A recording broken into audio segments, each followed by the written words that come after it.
All right, That'd have been more interesting. let me introduce you. This is my beloved cousin, Becky. We're a very small family, and when we were all having dinner in DC, once Becky was driving us back to the hotel, and her mom looked at her and said, "You drive safely. This is the entire family." Oh, wow. But I have adored Becky forever. And she, and especially my younger daughter, really connected. Years past, educations were um, somewhat completed. And as my youngest was getting dressed for her wedding, Becky and I are leaning against the back of a sofa and looking at the beautiful Chicago skyline, at which point she announced to me she was going to Afghanistan. Now, I thought this was a hideous idea. Her parents thought it was brilliant and good for her career. So I was lucky enough to be in Afghanistan in 68, which was the golden era, wandering around, practically bought a camel one day. It was white in the streets of Kabul, and it was safe. Um, I could go to the shooks and buy things. A mutual friend of many of us was giving a Halloween party, and I wanted to replicate Stephen Curry's, I think it's Curry's, photograph of the Afghani woman in red with a birdcage on her head, but I didn't have a red burqa. So what do? You email Becky, and she got me a Merlot colored one, and I found They no longer have bright red ones. Really? Okay. No one could find me one anywhere. I had people going out into the bazaars trying to look for them, and no one could find me one. Maroon was the closest we got. Well, it worked. You did good. I decided not to put the bird cage on my head because it was uncomfortable and I wouldn't have enjoyed the party. That being said, I have loved watching Becky's career path. It's very strange looking at your cousin completely outfitted in Kevlar to be, I mean, that's my pretty cousin, you know. So then I received a gorgeous picture of her at the table meeting with the president of Afghanistan, speaking for America.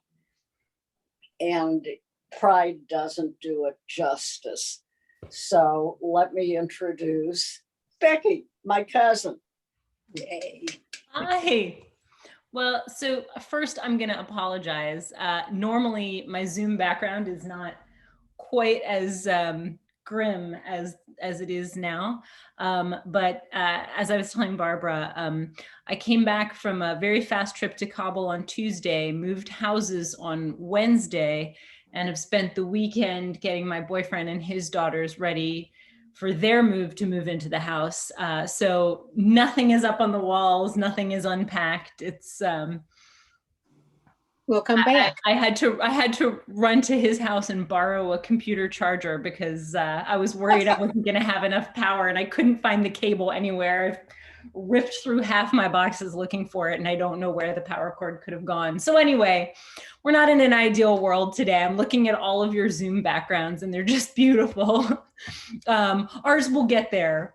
If you do another Zoom call with me ever, it'll, I'm sure, have better decor than this. No, Anyway.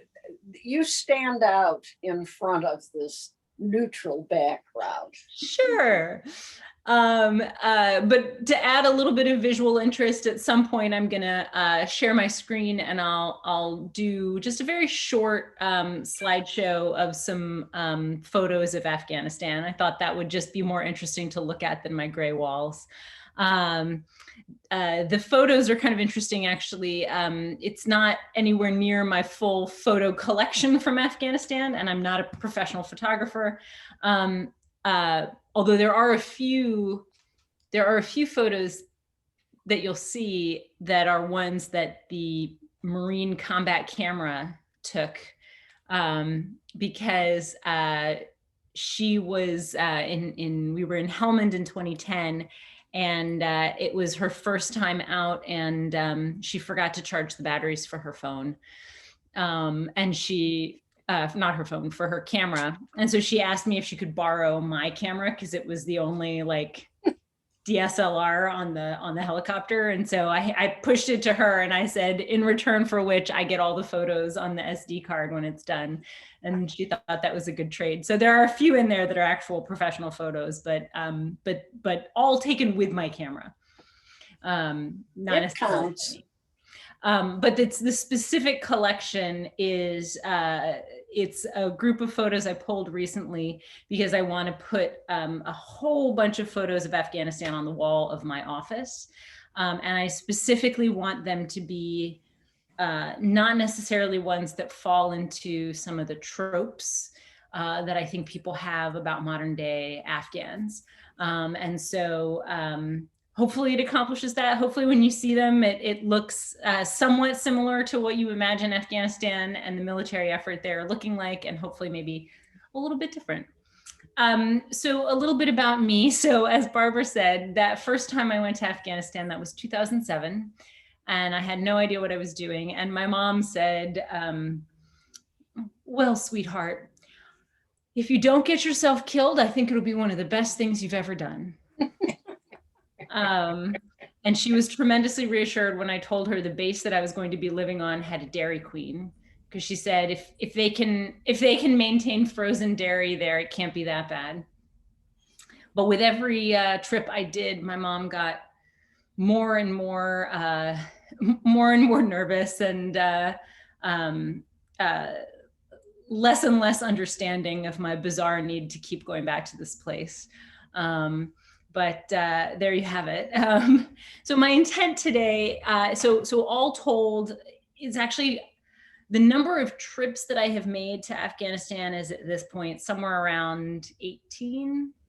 But some of them have been quite short. The one that I just got back from, I was on the ground for a day and a half. And some of them have been quite long. My longest time in Afghanistan was about 10 months, I think. All told, I've spent about 3 years there since 2007. And I'm really fortunate in that because most of my career was spent as a researcher at RAND. The nice thing about being at RAND is that you can kind of go anywhere and ask any question and talk to a whole bunch of people. So, folks on the military side, oftentimes they're limited in who they can talk to. They can't talk to generals if they feel like it. They don't have the rank. Oftentimes people can't go out and talk to Afghans on the street. Maybe they can't talk to the NATO allies who are there. And one of the really wonderful things about the experience that I've had is that I really have gotten to talk to such a broad cross section of people, from privates to generals, foreign ambassadors, Afghan officials at many different ranks, Afghan civilians. I felt tremendously lucky. And so what thought I would do today is I have very sparse notes. And I thought I would just kind of take a moment to try to reflect on that experience. I will be candid, reflecting is really difficult for me to do when it comes to Afghanistan. I came home from a deployment in 2010, and a very senior colleague of mine at RAND called me on my office phone, and he said, I saw you in the hallway, and you looked like you were kind of down. Did everything go okay on the deployment? How are you feeling? And I said, it was 2010, and I had my hair on fire because we were losing the war and no one seemed to care that we were losing. And I was trying to figure out, how can I write the article that explains to everyone, that just sort of blows the doors off things, and I couldn't write it. And he finally said to me, I did not know this, but he had been a civil affairs officer in Vietnam. And he said, it's only now that I'm finally starting to understand what it was that I saw in Vietnam. And so I have made peace with the fact that it is probably always going to be really hard for me to kind of reflect and explain and talk about that experience with any sort of ability to draw conclusions out of it. But nevertheless, I'm going to try to reflect a little bit. But I thought what I would also do is not talk for too long and try to leave you guys with plenty of time to ask questions, in part because I think it's easier to reflect when you know what people want to reflect on. But in part because my experience has been that oftentimes people have questions about war and combat that that are very uncomfortable to ask people who've actually been combatants, and questions that maybe they feel like are, I mean, I've gotten all kinds of questions from like, did you have to eat MREs every day, to, you know, have you ever seen anyone get killed? I mean, I've been asked every question.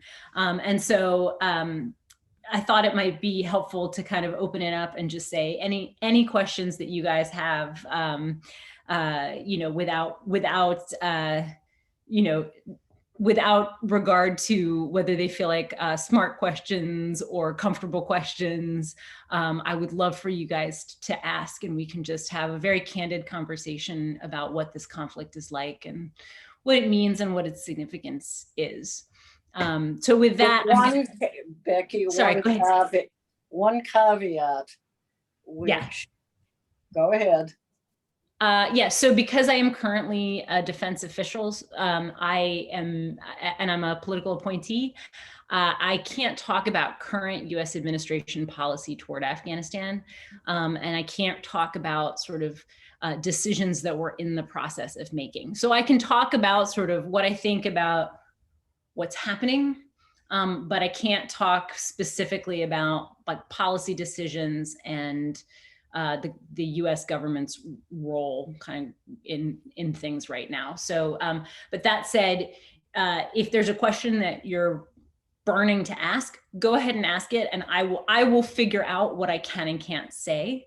And just know that it's not that I don't want to be forthcoming on those issues. It's just there are a few things. A lot of the work that I do is classified, and it's very hard to talk about decisions that are being made without saying things that I'm not allowed to say. So with that, I'm gonna try to share. This may not work. My old job, I was on Zoom every day, but I haven't been on Zoom now in a while, and so I may not quite. Oh, host disabled participant screen sharing. Okay, here we go. Let's see. That's tricky because it looks like you can share your screen up until the moment that it tells you can't. Okay, I'm making you co-host. All right, I am the co-host now, it says. Yep. All right. So let's see. Okay. All right. Let me know if this is. It's there. All right. Play slideshow. All right. So you're just going to get like a whole bunch of photos of Afghanistan playing in the background here. So first, I wanted to kind of talk about why it is that I went to Afghanistan in the first place when Barbara told me it was a terrible idea. And fundamentally, I went because I had this profound belief that I needed to know what war was like. I somehow felt that it was a part of human nature that I couldn't fathom.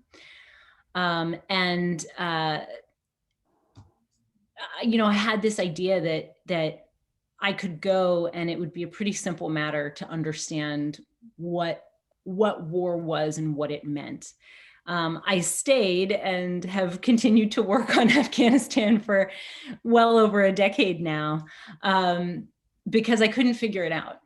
It took a very long time, even just to understand the US side of it. My first deployment, I mostly spent on US military bases traveling around. And it was only in subsequent deployments that I was really able to start to meet Afghans, start to get out and talk to people. Sorry, you're seeing multiple copies of the same photos. I didn't do a great job of version control on this. I just kind of threw them up. But Afghanistan turns out to be a place that is almost impossible to figure out. It's incredibly elusive. And I say that not wanting to engage in the sort of othering mystique that I think people often have when they talk about faraway places. But it's hard to figure out, in part because Afghanistan is a very complex place. It's a place where many cultures run together, but also because war and the fog of war makes it hard to figure out. You can think that something is true out in the field at one level, and you can say, the generals back there in Kabul, they just don't understand. And then you get to Kabul and you find out the reality looks profoundly different, and you actually start to doubt what it is that you thought that you knew when you were out in the field.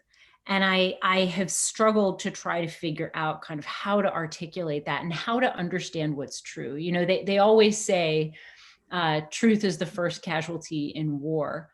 And you think to yourself, that's just because, that's just because people are nefarious and there's subterfuge, but it's not. It really is sometimes that you have to hold multiple conflicting truths in your head at the same time, right? The Taliban are bad and they're evil, but also a lot of people love them and believe that they are good.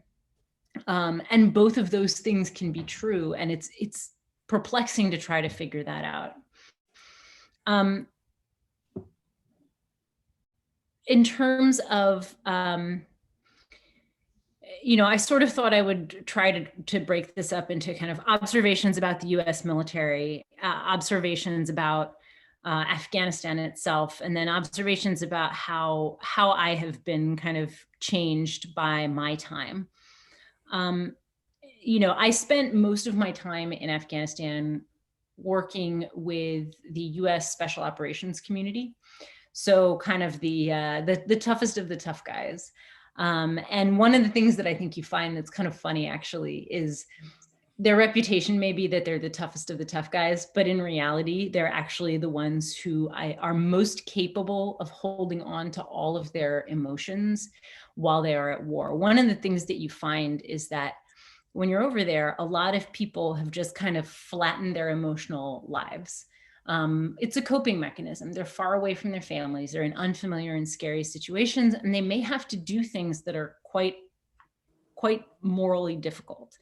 And so a lot of people that I met really just kind of were emotionally operating at, kind of 50, 60% capacity. In the special operations community, actually, it's a very different world, because I think there are people who, in a way, have a higher degree of comfort with combat. So, for example, one time I was staying at this very small special operations base, and I always tried to go to the gym at unusual hours because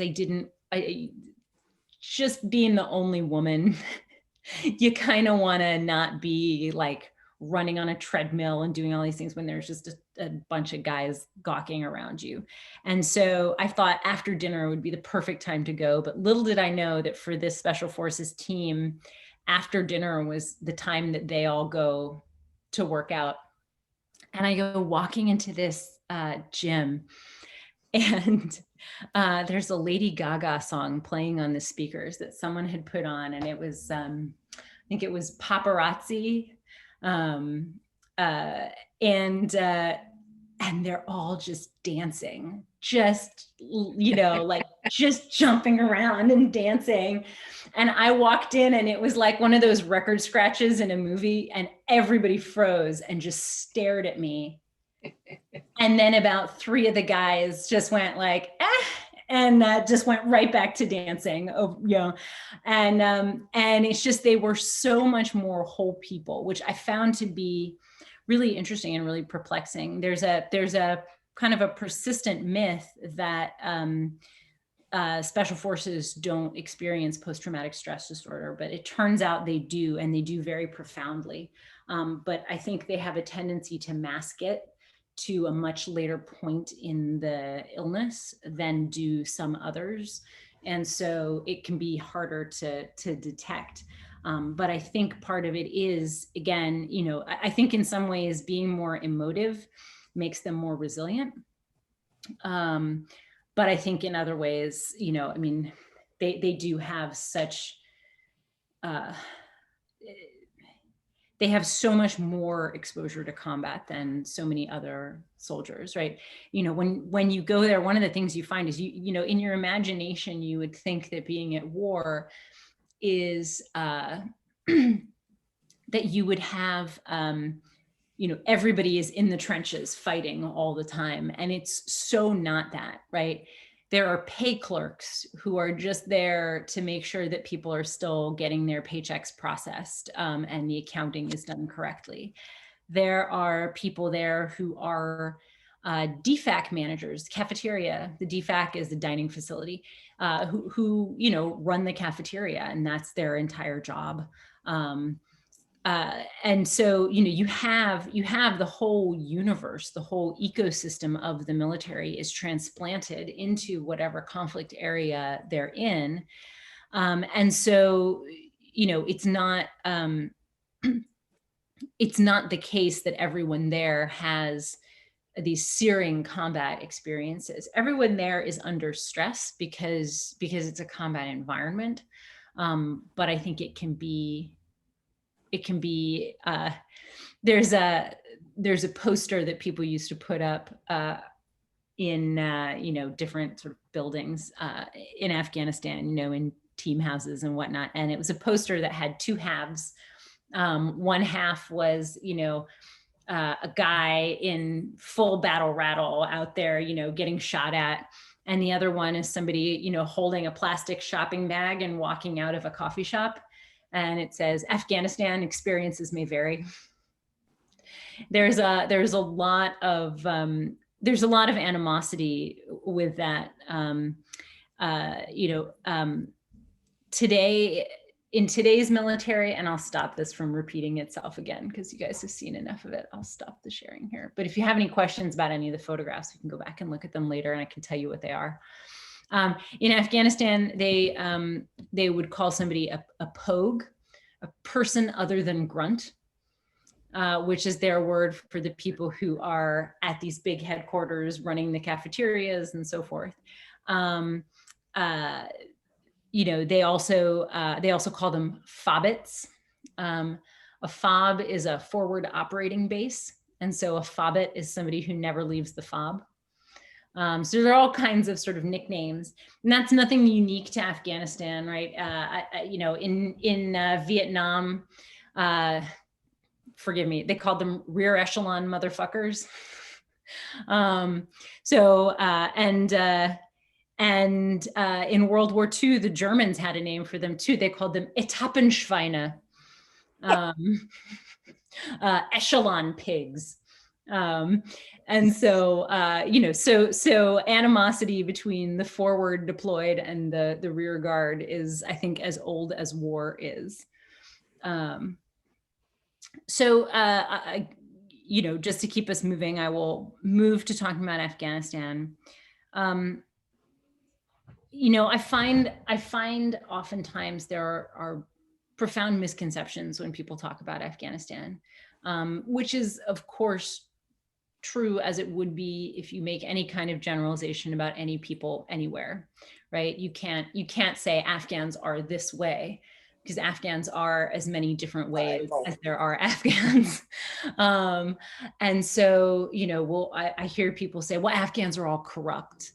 And well, it's true. Afghanistan is one of the most corrupt societies in the world today.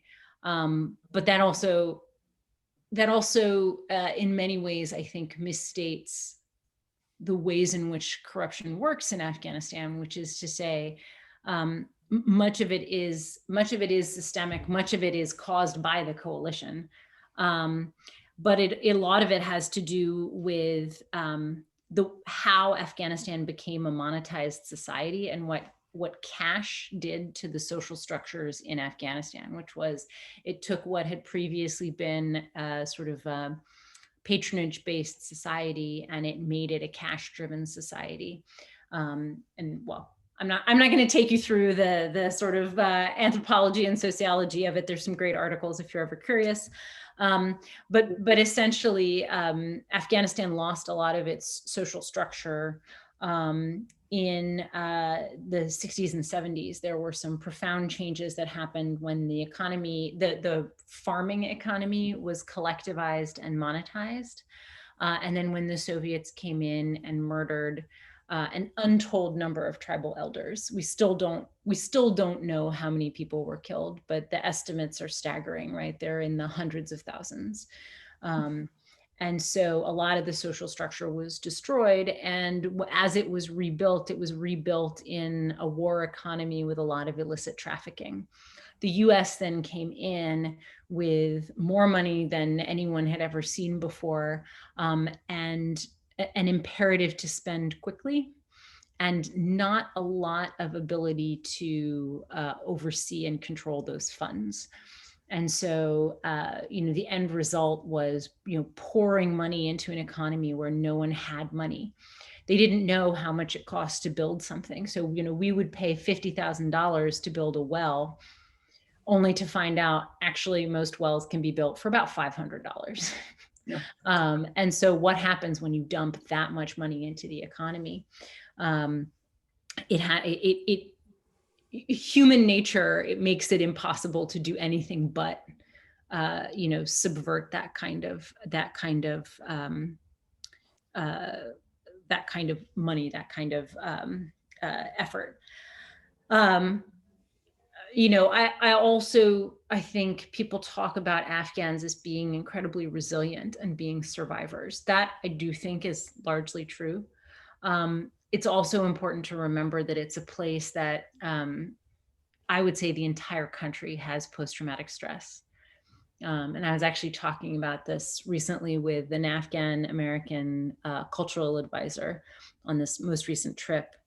And I was saying, I remember also in 2010 in Ghazni in Eastern Afghanistan, I was on a US military base. I was interviewing Afghan policemen and staying on this military base. And they took me to see a hospital, a little clinic that they had on the base, where they would treat Afghans that they came across who couldn't be, their illness or injury was greater than what could be treated out on the economy. And so they would bring them back and treat them at this clinic on the military base. And in particular, they would tend to treat children. And there were a couple of kids there. They brought them to the base, and they could bring a parent with them as well. So there was this one little girl who was there with her father, and she had been badly burned. It wasn't anything combat related, but she had been, I think they said it was a gas tank that exploded. And she had been badly burned over a lot of her body. And she was physically recovering well. But when I met her, I don't know how else to explain it, except that she was in slow motion. So her father would call her name, and she would just turn her head impossibly slowly. When she walked in slow motion. Every movement that she did was at this impossibly slow scale. It's one of the most terrifying things that I have ever seen in my life. And I have to think that it's not just because she had one traumatic accident, but that she had a traumatic accident on top of a life that had very little in the way of security. Ghazni, even then, was a very conflict affected province. And that, you know, there was no real sense of safety that she had experienced in her life. So I do think Afghans are survivors. They are resilient for sure, but not without a price, not without cost. I will say you also see a lot of the photographs of Afghan women in the mini skirts and stuff, and it's true that that absolutely was Afghanistan, and in many ways could be again. But there's always been this very stark divide between urban and rural. It's one of the biggest societal fissures that exists. And it still exists today. So, you know, even though a lot of women don't have to wear burqas anymore, many of them still do by choice, or because it's what makes them feel sort of more protected, more comfortable. So one of the fissures you see in society is urban and rural. Another that you see is, and that's closely related to technocrats versus sort of more tribal and warlord based society.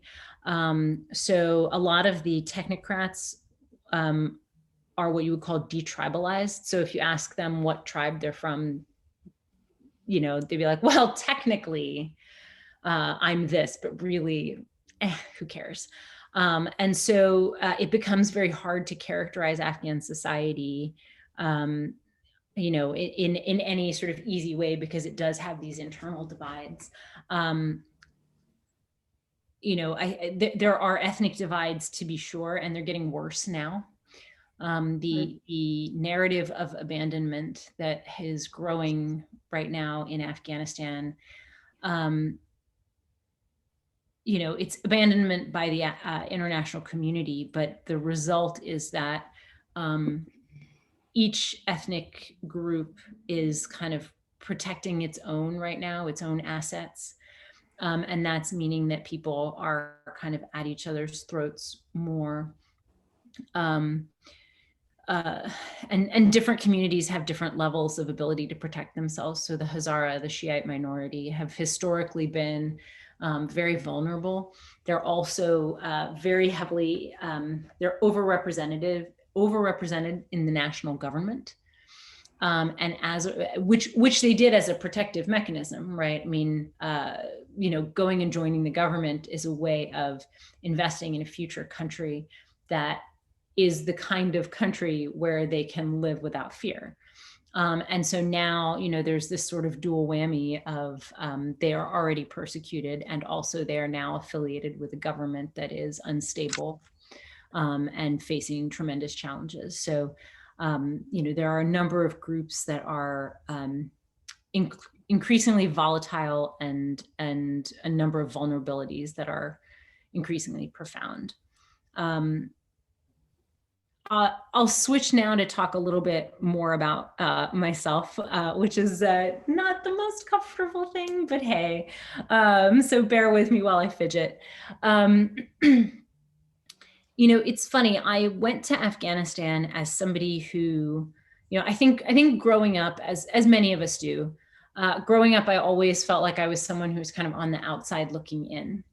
And I tended to be an observer more than I was, I was the kid where if everybody is splitting off into groups, I'm the last one picked, right? And I always felt like I was sort of a bit of an outsider. And then, you know, what I've really done in a sense over the last 10 plus years is made a career out of being that outsider, that observer, and sort of bearing witness about a conflict that I am not a participant in many ways, right? Going there as a researcher, you're sort of studying everything that's happening, but you're not doing. I'm not a combatant. I'm not actually expected to pick up a gun and fight anybody. But I'm also not an Afghan, right? And so, finding comfort in an uncomfortable vantage point is sort of a weird emotional trick, right? And over the years, it's something that I think I got very good at, and then I got maybe a little bit too good at. My first deployment to Afghanistan, right before I left, I remember calling my parents from the training center where I had to do my pre-deployment training and saying, oh my God, I'm Goldie Hawn in Private Benjamin. What am I doing? Like, I belong in stilettos, not combat boots. I don't, like, this was a terrible idea. And I went from that to being somebody who was really comfortable in head to toe Kevlar and, had the body. I have my own body armor. I have 2 sets. Because they fit differently. One is lighter and the other more comfortable. The other one's anyway. But I became the person who had my switchblade stuck in here and the spare tourniquet over here, and I really became that person and had that degree of comfort. And it's a mixed blessing. I think if you talk to a lot of people who've spent time in a war zone, they will tell you that in a way you feel like you have I hesitate to say this, but sort of a special understanding of the best and worst of humanity. I have sat in a room with where I truly looked into someone's face and was like, you are evil. I am looking at evil right now. And it actually wasn't a Taliban person. It was a member of the Afghan police who we knew was a rapist and a murderer and just a terrible, terrible person who we tried to fire. And, because it's not our country, we weren't able to fire him. And he then ended up, his employee, his chai boy, he ended up sending him onto a Marine Corps base where he went into a gym and shot and killed 5 Marines. So really, just a terrible, terrible person. At the same time, I've seen people who are closer than brothers taking care of each other and doing extraordinary things. And some of the brotherhood in combat, and again, I'm a non-combatant, but when they come back from these things and they tell you the stories about it, you really think you're seeing some of the best of humanity. And it's a very confusing thing. What I can say is that some of the most searing emotional experiences of my life have happened when I've been essentially by myself. I've been with these special forces teams. We've been going out into the countryside, but fundamentally they are closer than brothers. And I was this random woman who was there staying with them for a few weeks, and so, in 2012, in 2012, there was an 8-year-old girl that I was very close to.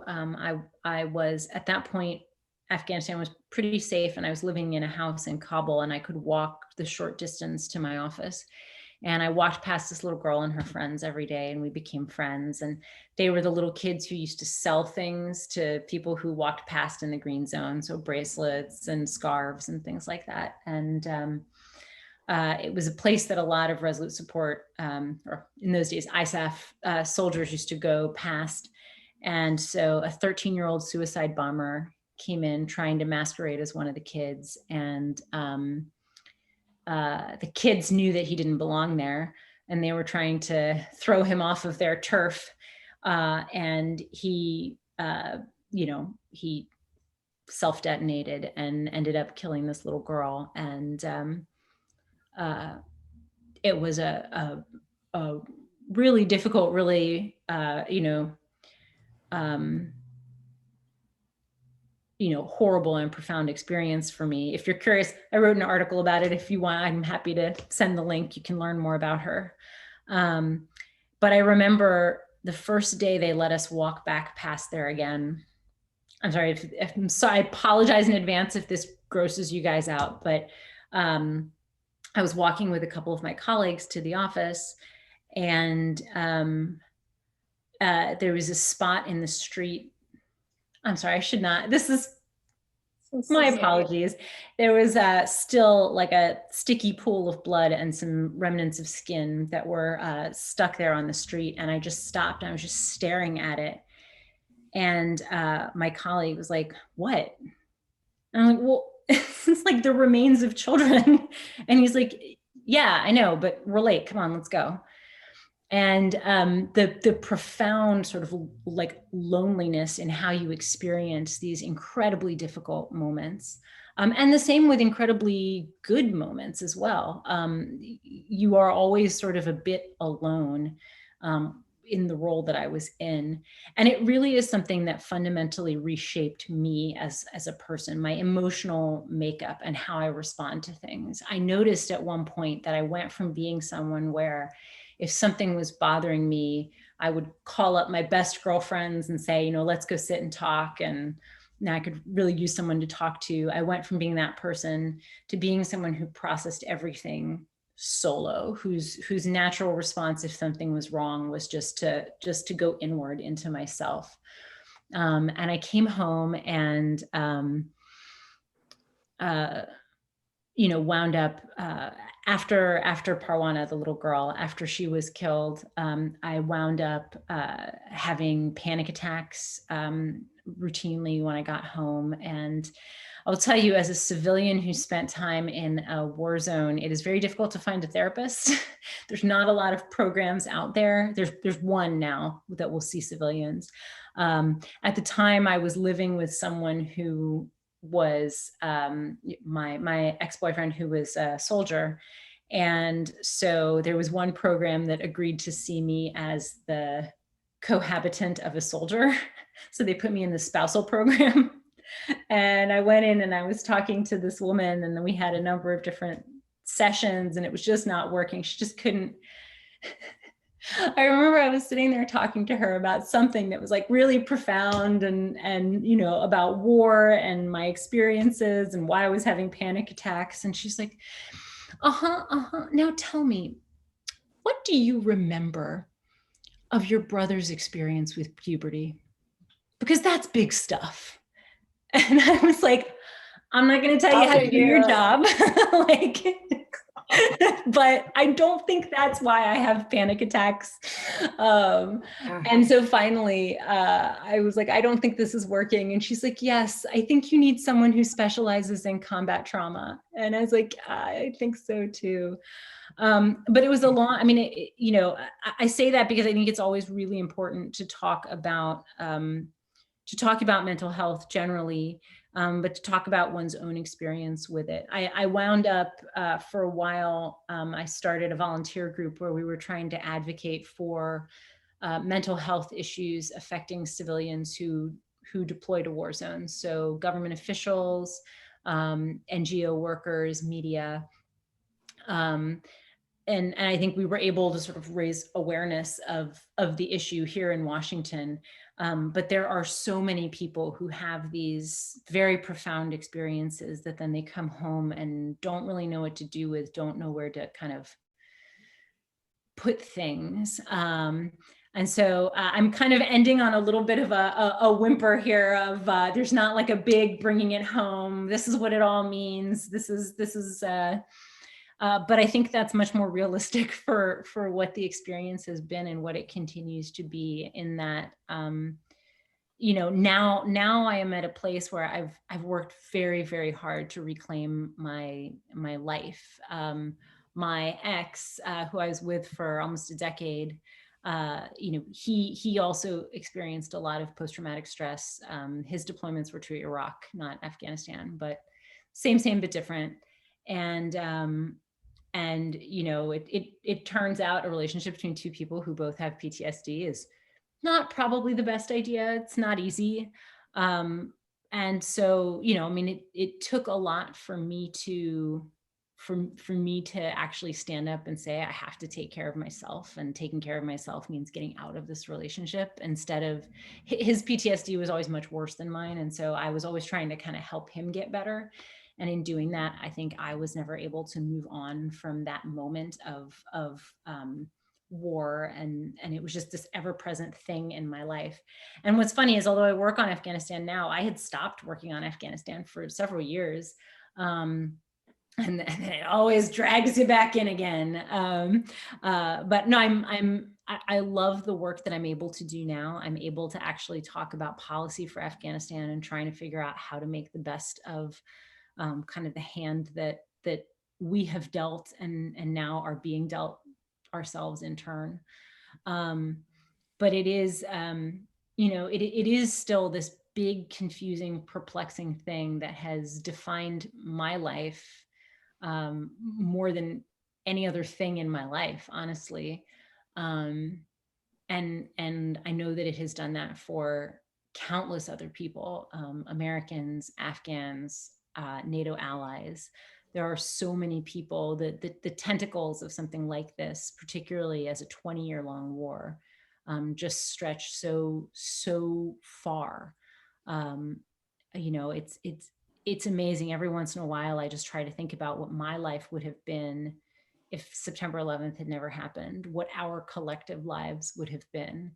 And it's you know, everything I have in my life, good and bad, all in some way stems from that moment, and the decisions that I made in the years that followed. And so, you know, it's almost not worth thinking about, because I cannot fathom my life without this set of experiences. So with that, I'm gonna stop talking now, let you guys ask some questions. And really, like I said, nothing's off limits. So just please go ahead and ask whatever you feel like. Merle. I had to unmute. Thank you so much. Of all the people I've ever spoken to in my whole life, I can't remember a time when anyone else has been willing to talk fairly candidly about the experience of living through war. It's more, my experience is that mostly people don't want to talk about it very much, and I understand that. So thank you. My question is, because you've been there so long in total, and you know the country well, separate from any of your professional or governmental responsibilities and the work you do there, is it possible in the context of a war zone to forge any kind of personal relationships with locals? And if so, did those relationships in any way inform what you did professionally? So I think, yes, absolutely. So, you know, like I said, I had as close a relationship as I think you can have to like an 8-year-old as an adult, you know, who isn't your actual child or your relative. And I know many others who've had very close relationships. There are, so I will say I think a lot of us have Afghans who've left indelible impressions on us. So, you know, there are people that I will, like, there are moments that I will never forget, you know, things that people said to me. Excuse and so, me. But, Excuse me. I'm sure that's true. What I'm interested in the context of a war zone, is it possible to create relationships that have an ongoing characteristic to them? Well, so that's what I was going to say, is that's the one kind. And the other is, you know, the other is actual enduring sort of two-way relationships.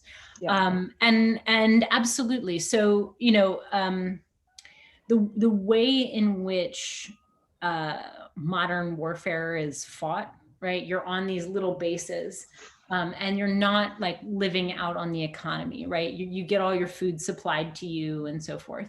That said, particularly again, if you're in the special operations community, I mean, many of those folks actually are living in villages. and have a lot of intercourse with, community members, and build bonds. But beyond that, there are also folks who are hired by the United States government. So for example, like I have a lot of friends who have had interpreters that they worked with, Afghan interpreters that they worked with, who they then sponsor for visas, who come to America and who are, an acquaintance of mine, Matt, was able to resettle one of his, the interpreter that he worked with during his tour.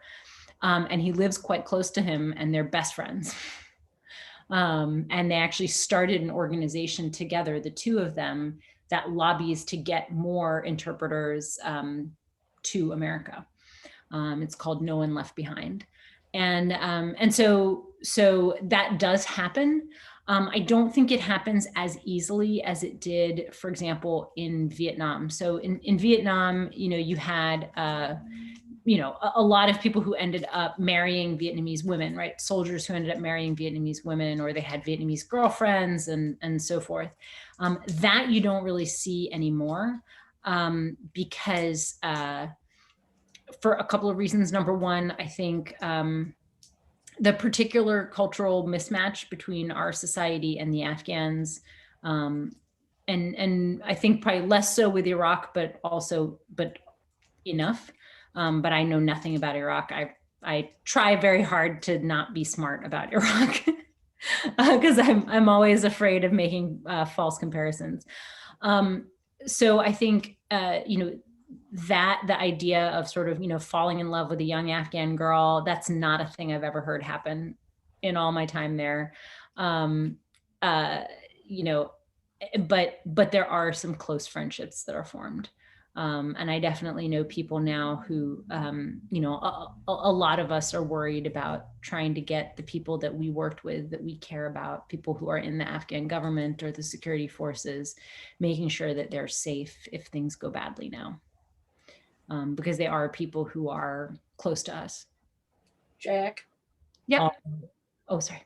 No, that's fine. I'm going to make a few statements. I'm not so sure you as an active government official will be able to necessarily react to them, but I'm going to say them anyway. So I'm a Vietnam War veteran, and I understand PTSD since I'm rated by the VA for PTSD. I won't go into the reasons why that is. What's disheartening a little bit is that we don't seem to learn from one of these political military catastrophes after another. I mean, we seem to be making the same mistakes each time. For example, you mentioned the $500 well that cost $50,000 and the corruption, the total corruption of the society by the infusion of this largesse from America, which flowed without rancor, but flowed and corrupted nonetheless.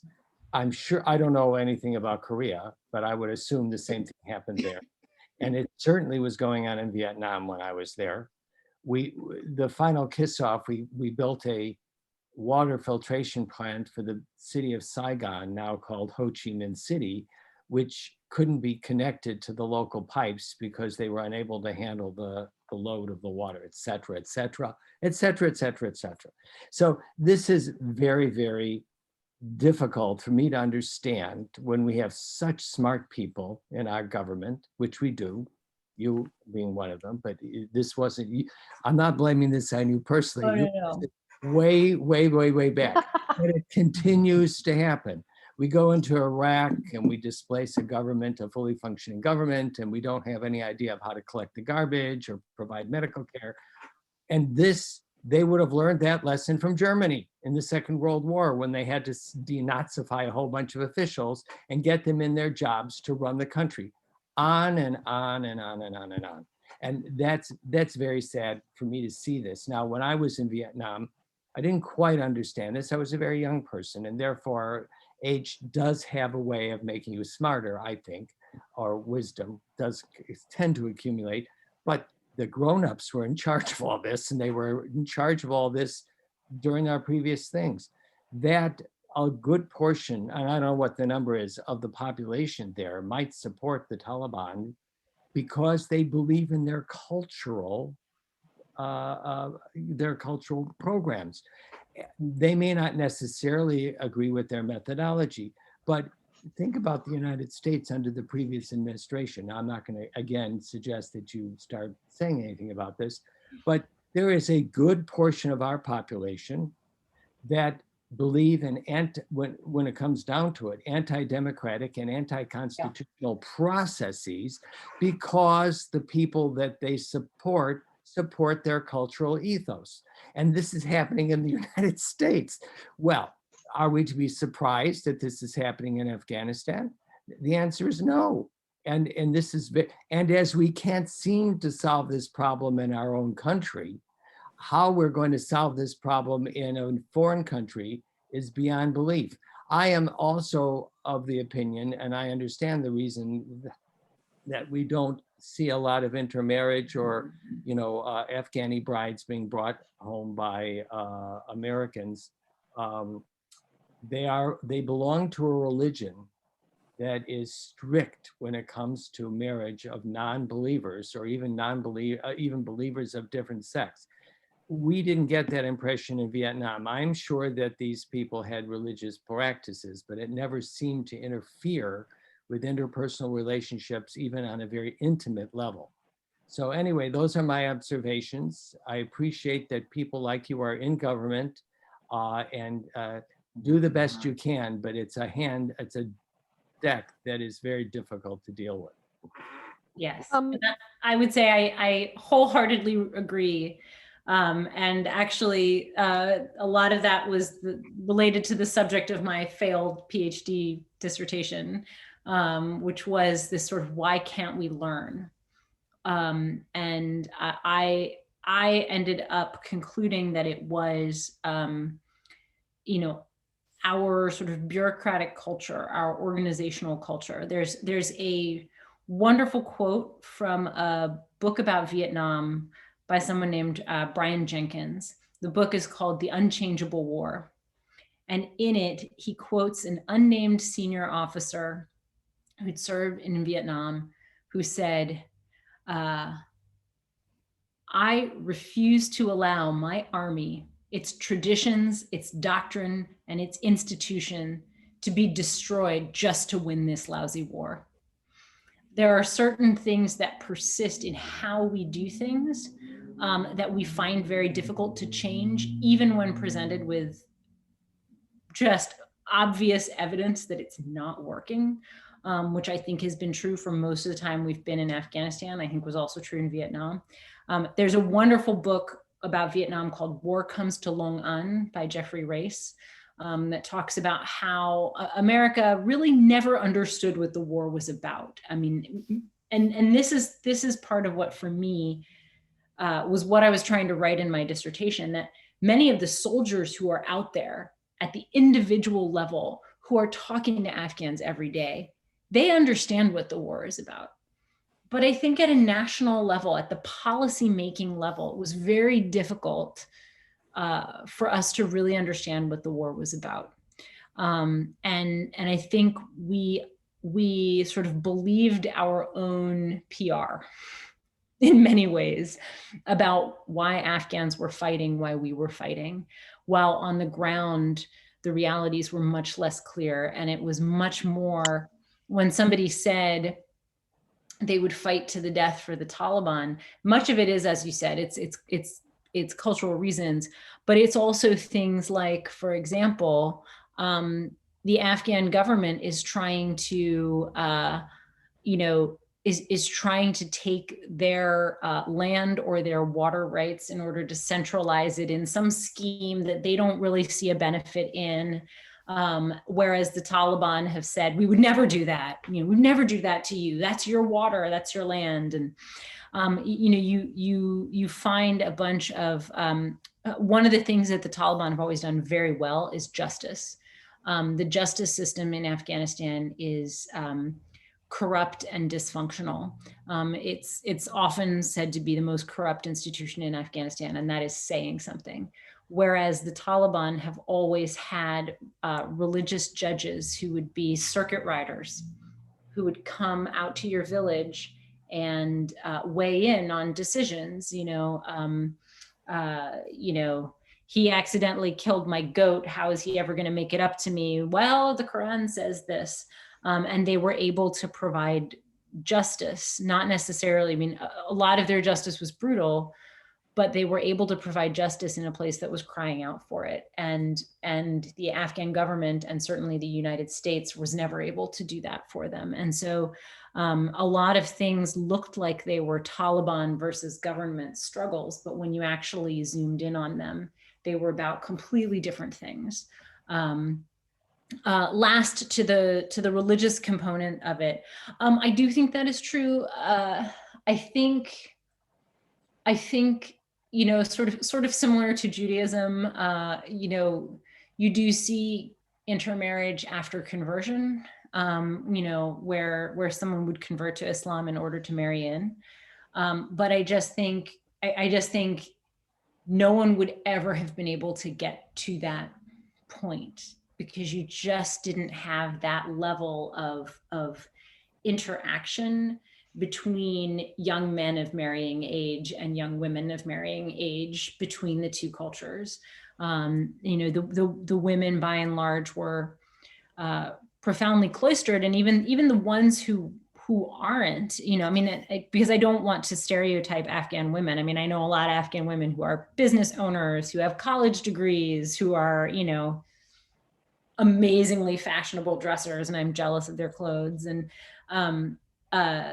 but even there, I think they would have seen like dating, an American service member or a member of the American sort of contingent as a line that they didn't want to cross. I've literally never heard of an instance where it's gone that way. There is actually the National Security Advisor, the Afghan National Security Advisor is an Afghan man who is married to an American woman. But that is really the only case of it that I know. And I think they met when he was studying at Oxford.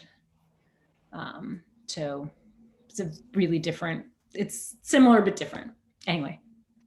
Becky, I remember after the Soviets left Afghanistan, and then we came trundling in, and I was screaming at the radio as I heard it, because I knew we as Americans didn't understand that this was a tribal culture.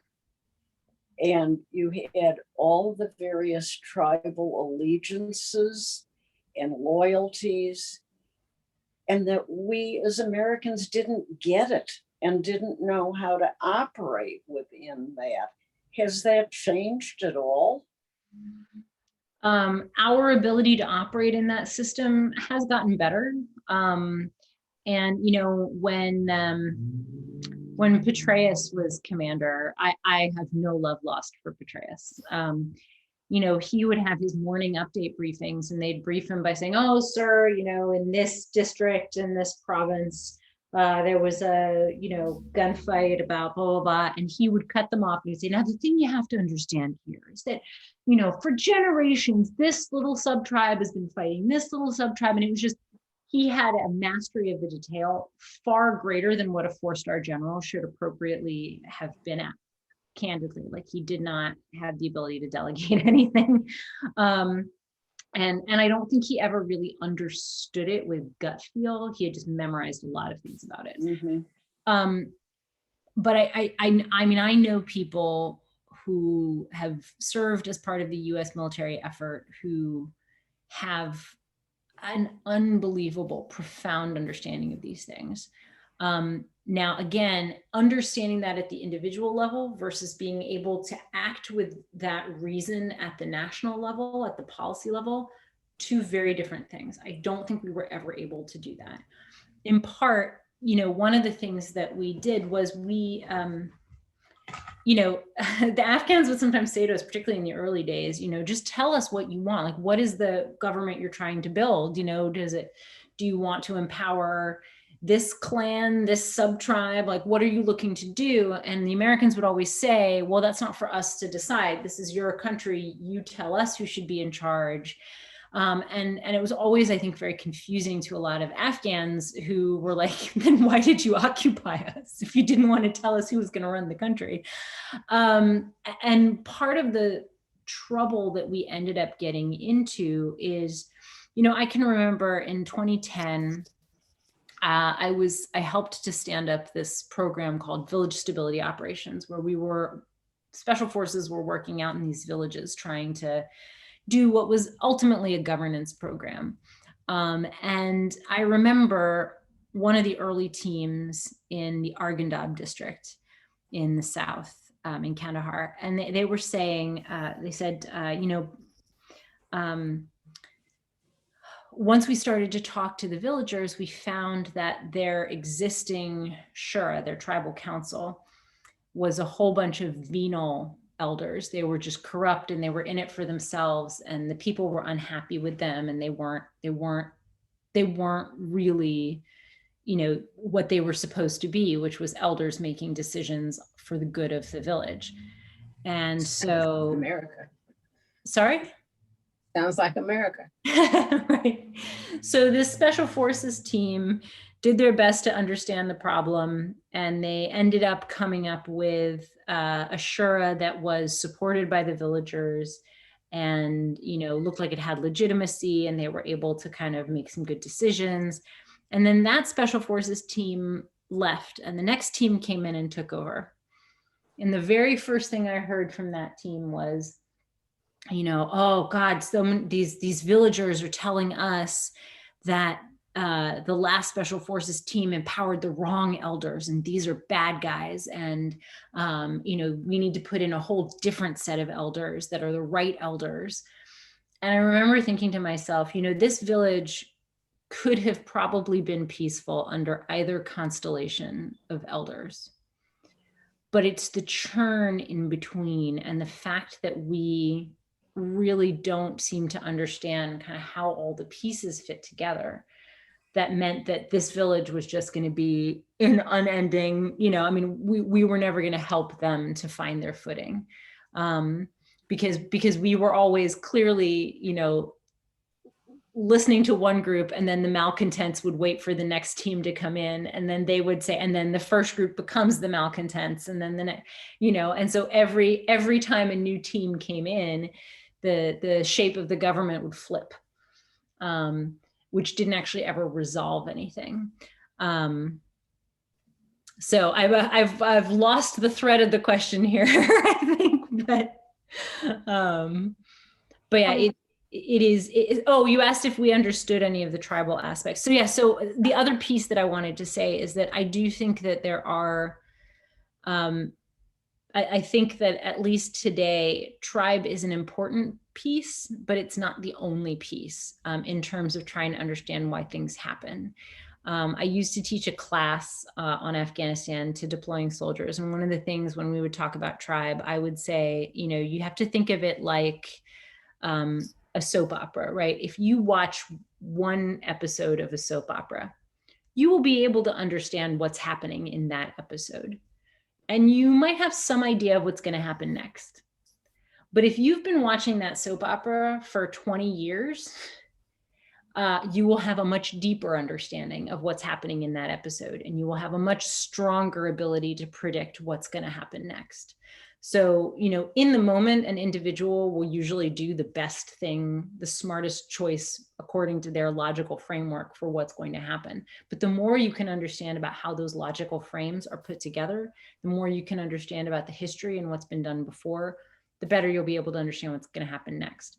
So I would say tribe now is it's still one very big factor in understanding what happens, but it's by no means the only factor. And I think the environment has gotten quite complex now. You have warlords who are not necessarily tribally affiliated. You have illicit industry, so narcotics and minerals trafficking and so forth, which ends up determining a lot of things. If you're on those trafficking routes, it's not tribally based, but it ends up being sort of a profound element of social structuring. So sorry, that was a really rambling answer, Barbara. Oh, not in the least. Madhu? Rebecca, it's been fascinating hearing about you talk about Afghanistan and taking your analogy of the soap opera. For those of us who've been looking at Afghanistan over the centuries, there is a continuum, and the biggest issue to me, as someone kind of watching Afghanistan as well as its neighbors, is that in its current configuration, the way in which certain tribal territories are divided between other countries, there's always going to be that problem. So, within the artificial boundaries of Afghanistan and Pakistan and its neighbors, you're always going to have that problem. I think that what saddens me is that we don't seem to have learned from what the Russians experienced. We don't seem to have learned from any of the previous, going back to Alexander, frankly, we don't seem to have learned from anybody. And every new group of people who go in there think that they've got the solutions. And it saddens me that we keep repeating the same old, because it's not different in any other tribal society in any other part of the world.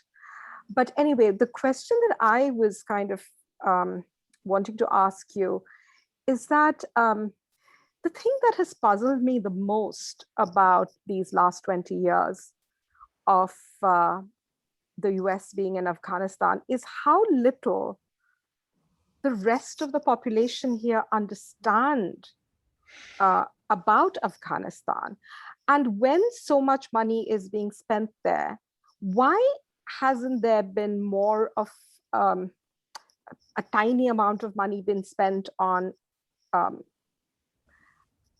people to people, or just general PR related stories? Or I remember a few years ago, the Turquoise Mountain Foundation did a little exhibition in DC at the Fresakla. But that kind of example is just a one-off. And that exhibition also didn't travel to other places. It didn't really make the kind of impact that it could have.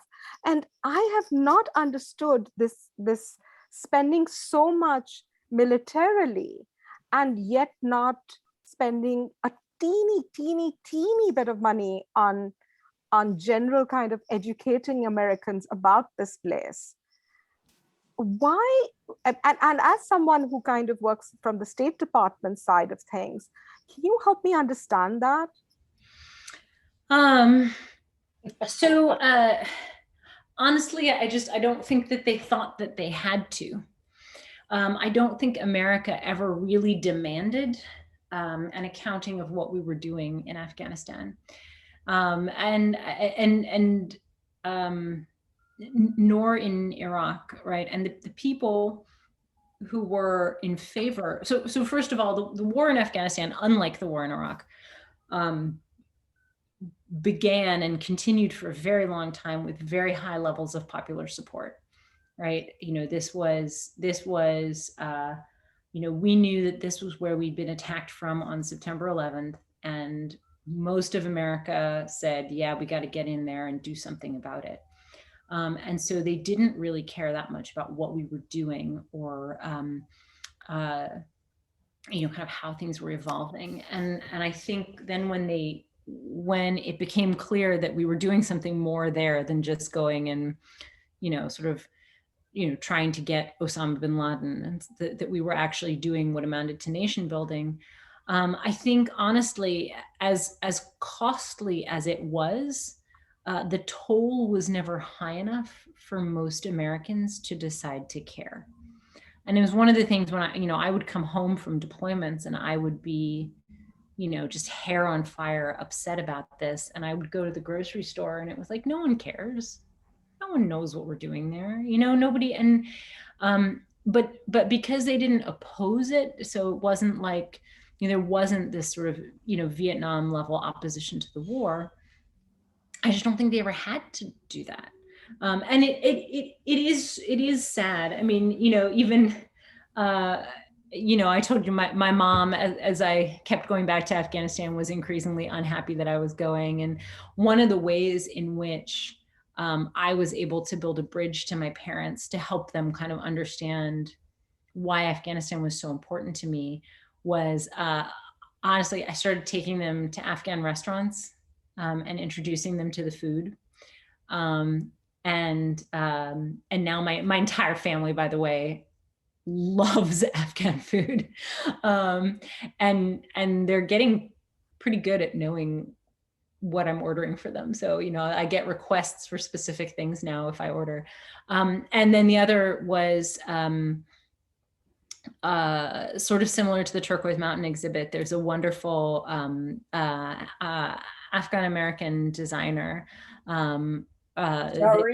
Zarif. Yeah, the company is Zarif. I have tons of jackets and so forth. And they do trunk shows.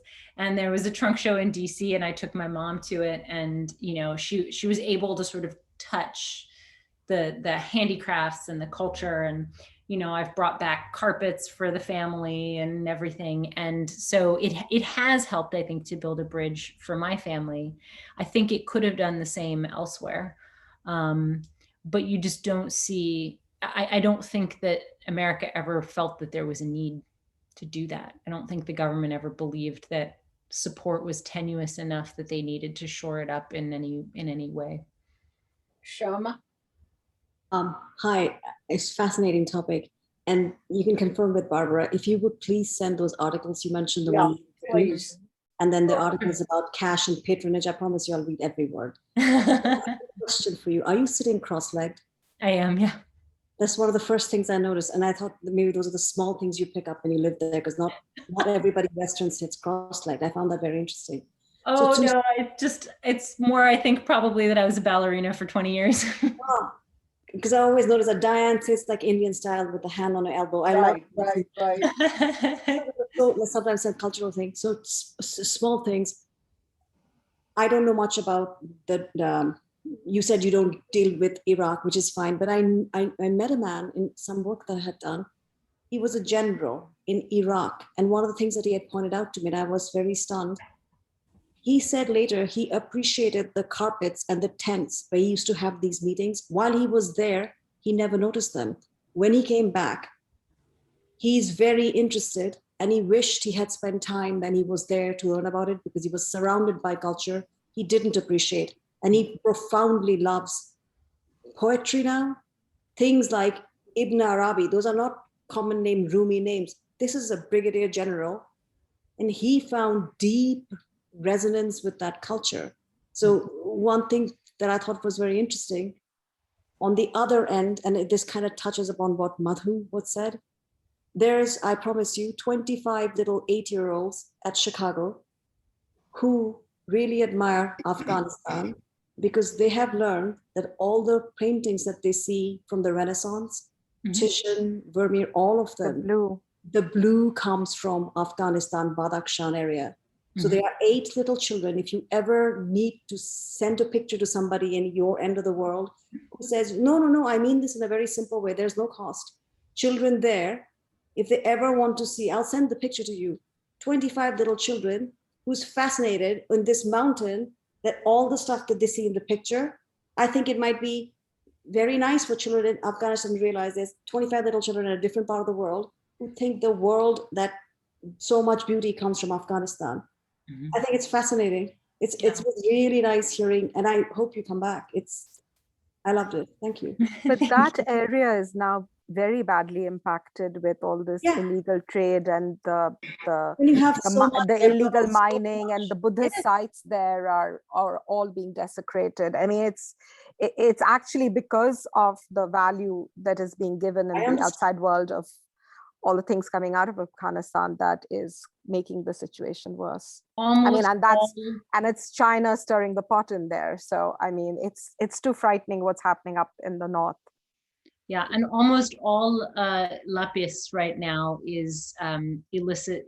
It's all illicit. Yeah. Network. There's you cannot get sort of a legitimate. Yeah. Yeah, exactly. It's really become quite sad. The same is true of much of the gem industry. The talc industry. Afghanistan produces a lot of talc. And that's largely illegally mined now. So you just see these huge white mountains, boulders of talc, and the guys with guns. It's really quite it's quite sad. But yeah, Bamyan is a. I wonder. Wait, Alan first, then you, Michael. Sorry. Thanks. This is absolutely fascinating, and exactly as you were saying, I mean, this is something you're giving us a window into something that we just do not know anything about. But I have a couple of questions for you. At the very beginning of your talk, you said that you were you wanted to go to Afghanistan because you wanted to know about war, and you wanted to know what war was about and how it affected people. So I have a few questions about that. Number one is, why did you feel that way? And also, I mean, was part of that a motivation for, you know, like Tikkun Olam, for like repairing the world, that you needed to somehow or other be involved with that? But what really was your deeply personal reason for needing to do that? That's one question.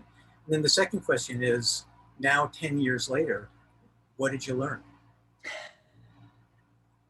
Well, I will do my best to answer the first. The second, I'm not sure that I'm capable of answering. The first was sort of similar to what you suggest. You know, I, as a young Jewish girl growing up in America, was perhaps to an unhealthy degree fascinated by the Holocaust when I was a kid, and just trying to understand, you know, the experience of the people who were killed. And the people who did the killing. You know, I think it was something that I was just really kind of, you know, fascinated by. And it's actually funny because I now look at my, for lack of a better term, my future stepdaughter is the same way. And she's read all of the, you know, Anne Frank diaries, and she's reading a book about it's an autobiography of a woman who was a little girl in the Holocaust. And, you know, man, I was the same way. And I could never believe that people were so horrible to each other, even though I was reading the evidence that they had been. And it's like your brain can get so far in understanding it. And then just that last bit is just the unfathomable inhumanity that I just couldn't understand. And I've always been someone who believes you have to experience things. You know, so it's why I love travel, because it's different to be somewhere than it is to read about somewhere. And I just felt like it was something I bore a responsibility to know. I think I was also very conscious of what today we would call my privilege. I didn't really have the words for it then, but you know, that I was this sort of, you know, suburban white woman in one of the wealthiest countries on earth, and that there were things being done in my name, and I needed to know what they were. And so that to me was also very important. I wish that I could say I went with like a clear sense of Tikkun Olam. I in a sense, yes. But I don't think I thought I could save Afghanistan, or, you know, I mean, I really was more going initially to kind of bear witness. What have I learned? This will go back to, I think, is it Jack, the Vietnam veteran. I have learned that we can't learn. I've learned that in every conflict like this, we will be exactly the same as we have been throughout our history. That it seems like it should be so easy. You know, one of the uncharitable names that people would call Taliban affiliated Afghans was they call them dirt farmers, right? Because you would look out at their fields and they have no fields. It's just dirt. Well, there's a reason why it's just dirt. It's because there's a war going on and people are, you know, not able to farm. They would call them dirt farmers. And they would say, you know, how can we, they're the most powerful military in the history of the world. You know, it's impossible to think that we could lose to a bunch of dirt farmers. And you realize that all of our advantages are in some sense disadvantages. And that, you know, it doesn't take a lot. I mean, you know, we would have our troops to go up into the mountains would be loaded down with 80 pounds of gear, you know, heavy boots and everything. And then there would be these Taliban going up the mountains in sandals, you know, and just snowy and you would think we're the ones who are better equipped. But really, when it comes down to it, this is their home. This is the place they know better than any other place. And we're coming in, you know, people would say we looked like Martians. We looked like we were from another planet. And all of the things that we did, it's logical to think why we did them, but all of the things that we did were, generally speaking, the wrong things. So, you know, I always say to people, we did all the right things in Afghanistan, we just did them in the exact wrong order. So, you know, we came in and we thought, oh, we can kill all the bad guys. And then we realized we couldn't. We said, but if we help the Afghans can kill all the bad guys. And so we built a bunch of soldiers. And then we said, wait a minute, it's not enough to actually build soldiers to kill the bad guys because they can't get supplies, they have no uniforms. So we need to actually build up, you know, the militaries so that they can, you know, they can continue to fight the bad guys. And so we did that, but then they turned out to have no command and control. They turned out to have no governance.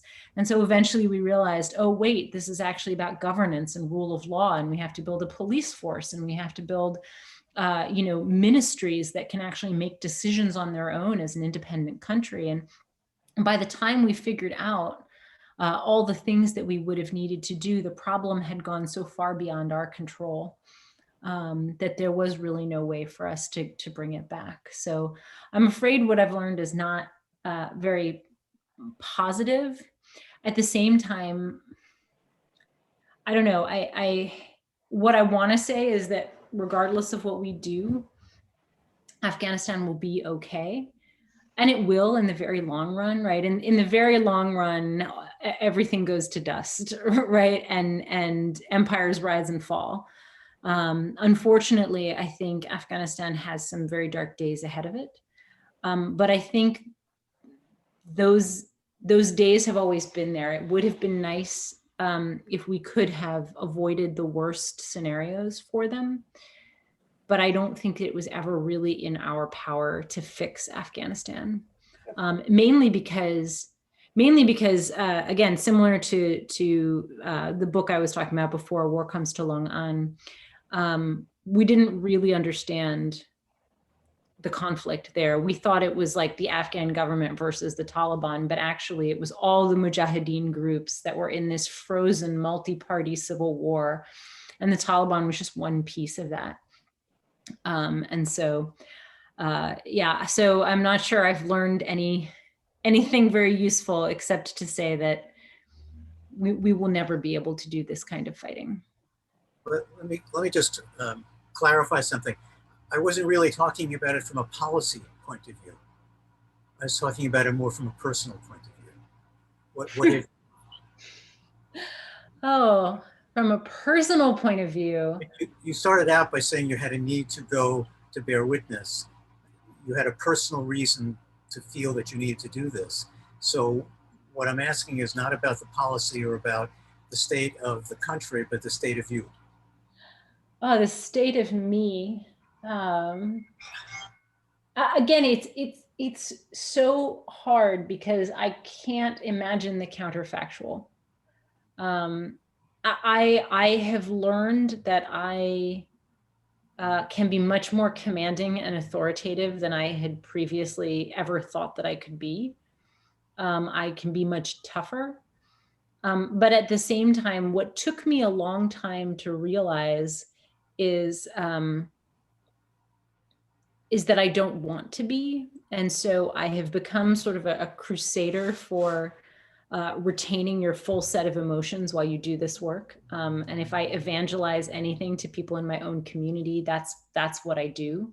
That you know, when I came in to run the office that I'm running now, my very first message to my team said, you know, this is going to be a place where everyone can bring their whole self to work every day. Because I've seen what happens when you can't do that. And I've seen what it's done to me when I haven't let myself do that. And so, you know, it's tough to be a woman working in defense. It's still tough. It's easier than it used to be. But I've just told myself I need to be that person who can retain all of my emotions, who can share when I'm having a bad day, and not try to be this sort of stoic automaton. So I think, I mean, I think that's what I've learned. I've learned that I can be comfortable in a world where I never thought that I would be able to be comfortable. So I've gone from that sort of Goldie Hawn, Private Benjamin to like, no kidding, the body armor wearing me, I'm totally comfortable in that. So yeah, I mean, I've learned a lot about myself, and now there's been some conscious unlearning that I've had to do after the fact, after all of these years. I don't know if that's a better answer. It's still also pretty confusing. I think it's fascinating to hear you describe some of the experiences you've had and some of your sharing them with your family and enlarging their understanding and their experiential base regarding Afghanistan. My concern has been for a long time that we really shouldn't have stayed in Afghanistan. I got my information not from any data, but in high school, I read Michener's Caravans, and I thought, my God, what a complex system, what a really intangible form of government. I mean, to really understand what was going on in that country, you had to identify pockets of power and relationships and define terms of value. And it was just terribly, terribly complicated. But it was a wealth of knowledge. And if I were to go into Afghanistan or even, you know, parts of Pakistan, that would have been my Bible. And I don't think I would have tried to impose anything on those people. And then as I read things like Mortenson's 3 Cups of Tea, someone who's actually in the country and trying to work with government agencies and, you know, educational system and things like that. And Husseini, the kite runner. And there's all these sources of information that kept telling us, hitting us over the head, that what we were doing is wrong. No kidding. And I think it's not working. And somehow we were just not responsive. And I kept thinking that our model doesn't work. And it is so inflexible that we're doomed to failure. And I wonder if, like, you wanted to experience war, and this is your choice. And I think I understand what you meant. And so you entered the theater as a combatant. Did we have an idea of entering the theater as a peace seeker? Did we have any kind of image in our mind as to what our goal was. How could we build a peaceful society? How could we help? And I think that's just such a huge question that it leads me to the conclusion that we should have left after we assassinated bin Laden, because I don't think that we, as an external force, had the right to go in and try to force them to do something that was contrary to their lifestyle. It's also destabilized the whole area. Yes. I mean, look at what Afghanistan and all this money pouring in has done to Pakistan. Pakistan's become a failed state because of its involvement and all the huge quantities of refugees that came across at the beginning. I mean, this has created a whole cesspool, which then we are leaving it to the Taliban to manage. Because basically that's exactly what we're going to be doing. I mean, you had the Mujahideen, now we have enabled the Taliban to become all powerful, and then we're stepping out of it. So, it's going to be hell. And who is going to suffer? It's those kids, those girls, those women. And the men will kill each other in any case.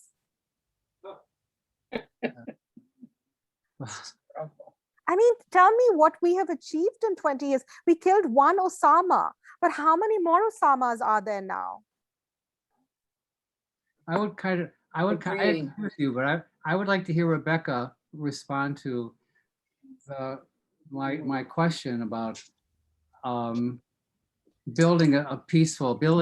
into a situation with a model of peace rather than a war model. If that ever became functioning. First of all, per the Geneva Conventions, I am not a combatant. I am a non-combatant. Just to clarify that as a point of information. No, I mean, I think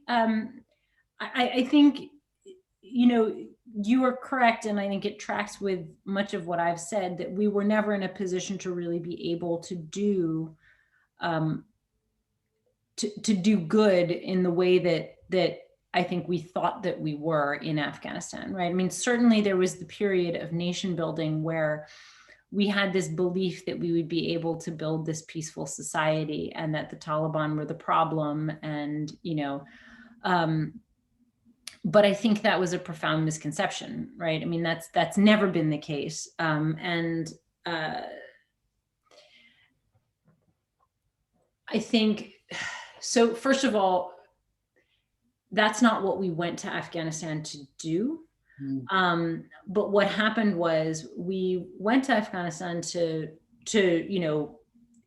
give payback for the people who had attacked us, right? To try to find and attack Osama bin Laden, and to oust the Taliban government that had been there, which was a terrible, horrible, awful regime, because of its support for Al-Qaeda. So initially, the US was incredibly naive to think that it could unseat a government without having to do anything to put a new government in place. And so, the early phases of Operation Enduring Freedom were really just, working with the Northern Alliance to try to get rid of the Taliban. The Taliban fled. And then it became clear, we had the Bonn conference, which was a peace conference, right? This was a UN-led conference to try to set up the future government of Afghanistan. The problem was it was badly mishandled. So the peacemakers, frankly, were just as inept as the war makers in this case. So Lakhdar Brahimi, who was the special representative who put the Bonn conference together, was famously described as having said, "No one will ever remember how unrepresentative this process was so long as the government that gets put in place is representative." The government was not representative because the process was not representative. You can't create a representative government through a non-representative process. They invited everybody to the Bonn conference except for rural Pashtuns. because they lumped all rural Pashtuns into the Taliban basket, which was A, a bit racist, and B, not true. And so the largest single group in Afghanistan was not allowed to have any say in the future of the government. On top of that, the United States, the ambassador there, or the envoy, I guess, at the time, was quite manipulative with the future shape of the government. So the United States wanted Karzai to come in as leader because they thought that he was going to be not objectionable, and he was somebody who could work with America because back in the Mujahideen days, he had worked with the United States previously.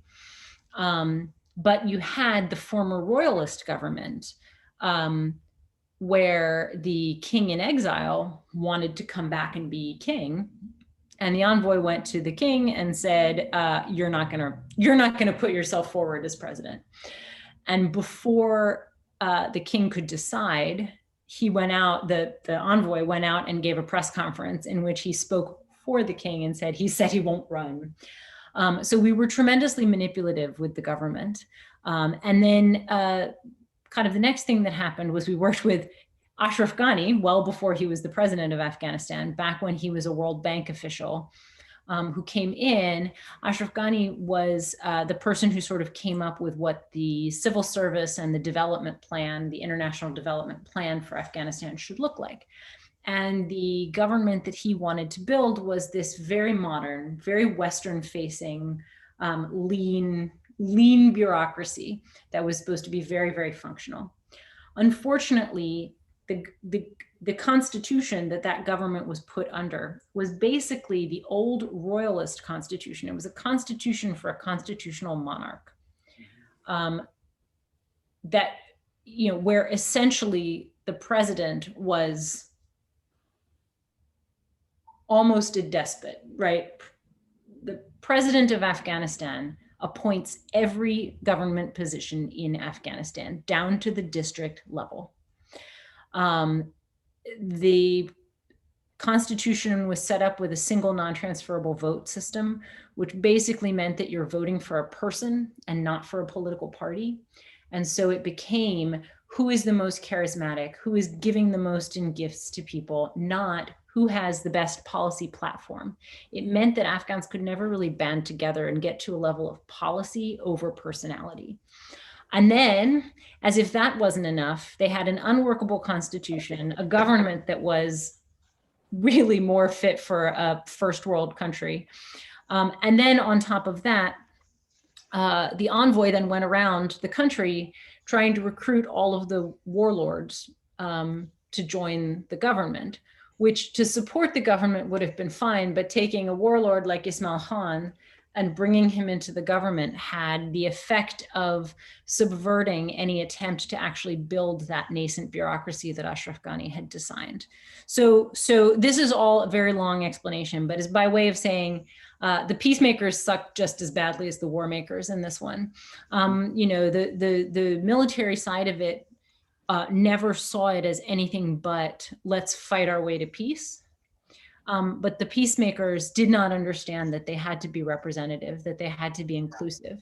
Yeah. So the peacemakers really were adversarial, weren't they? By their very nature. They were, and they didn't really think about building institutions that the Afghans could join. So it became this very personalistic, very personality-based system. And Karzai was very good at that. Sorry? It was from the top down. Yeah. I mean, I don't see any talk about input or any system of input or any participation from the people that they're meant to help and to protect. No, and there is no elected leadership other than the president and the parliament. Yeah. So district council elections have been pending for 20 years. Provincial council elections finally started to happen, but they're not very well held, and the elections are always delayed and deferred. Now, my question for you, and I know this is, you're the first person I've ever talked to that has been so close to this. I want to know, from your point of view, why we supported that process. Because we didn't know any better. We didn't know it, but we did. We did. If we would read 3 Cups of Tea, if we would read, some of the literature that was being put out that really described the character of these people. The fact is, Michael, No, that we went through this in other areas. See, this goes back to my first comments before. We're making the same mistakes over and over and exactly. That's right. That's and right. The We're talking models, about the same. And the model, the successful model, and it may not be applicable to Middle Eastern countries or Far Eastern countries, is what happened after the Second World War. We seem to do a much better job of putting back together Europe. I mean, not the part that the Soviet Union was occupying. The cultures were similar. They were much more similar. But we were able to put back Germany together from Nazism. But Germany also had capitulated, right? Yeah. Which the Taliban never did. No, I understand. And I'm not saying, but the point is, when you displace a government, you have to put another one in its place. You have to have an idea. And they are responsible for everything. Yeah. The schools, the garbage collection, healthcare, the electrical grid, on and on and on and on and on. And we made that mistake in Iraq before we went into Afghanistan. Right? No. After. Okay. After. So we failed there too. No, it is. I don't believe that that is our societal and cultural failing. I don't believe that we are capable of that. There was a program at one point in Afghanistan where they were trying to recruit 200 people they were trying to recruit anthropologists, and they were trying to recruit 200 PhD level anthropologists with experience in the region. And whenever people would, because it was a terrible failed program, awful effort. And whenever people used to ask me about this program, I used to say, if we had 200 PhDs with, PhD anthropologists with experience in Afghanistan, we would have been smart enough not to try to go there in the first place. Yeah. But that is not who we are, unfortunately. We are a country of people who believe in the democratic experiment and believe that it can be exported to other countries, whether they want it or not. Yep. We are a country that believes that everyone wants what we have, which they don't necessarily. I mean, there is an American optimism, which is wonderful and endearing, but which gives us some hubris that I think is really problematic when it comes to situations like this. But as Joseph, we should try the democratic experiment here. Yeah, yes, I know. Joseph, that was another question I had for you. I'm sorry, Michael, let Joseph and we'll come back. No, that's okay. This is yeah. Yeah. I just want to make a comment. I don't think you've been in a war. Afghanistan wasn't a war. It was an invasion and then an occupation. Iraq was an invasion and then an occupation. I'm not sure you've experienced war. You experienced some kind of project that involved our military that's still ongoing, but I don't think a war is what it is. So I just sort of I'm puzzled with we called those wars, and after a while they got termed wars, but neither of them in terms of military strategy, neither of them are wars. They were invasions followed by occupations. And a lot of what you're talking about is the occupation activity that wasn't handled well. That's not war, that's occupation. And that's a very different thing, I think, than really being in World War II, or even maybe the combat that happened in Vietnam. So that's the first thing I wanted to just say. And the second is, Michael, 3 Cups of Tea was blown out of the water as complete fabrication. And I knew that when I read it. When I read it for the first time, it was recommended to me. I read it and went, this isn't true. And it was finally mountain climbers that went and picked his story apart and just said it couldn't have been true. There's no way it was true. So I think there's as much of a false narrative being woven around all of this that keeps things from being understood properly. But yeah, so I think there's problems with 3 Cups of Tea, and I think there's problems with calling what we're doing in Iraq and Afghanistan waging war. They don't even have a military. So you've said like, oh, we didn't handle this kind of thing. They don't have the military. They don't understand the terrain. They don't appreciate the culture. They don't understand the religion. We go in with this hubris, and it isn't Who doesn't a war. have a military? I'm not sure I understand what you mean. We didn't go in. We didn't go in to fight an army. There was no army that we were fighting against. We were fighting against. Nor did we for most of the time that we were in Vietnam. I mean, I just invasion and occupation is war. I mean, that is absolutely war. It is combat. It is conflict. Yeah. World War II. It's not really coming back in that sense. I mean, that is also war. There are many, many different kinds of war. This is not a nice kind of war. It's an unsatisfying kind of war, and it's a kind of war we're not good at winning.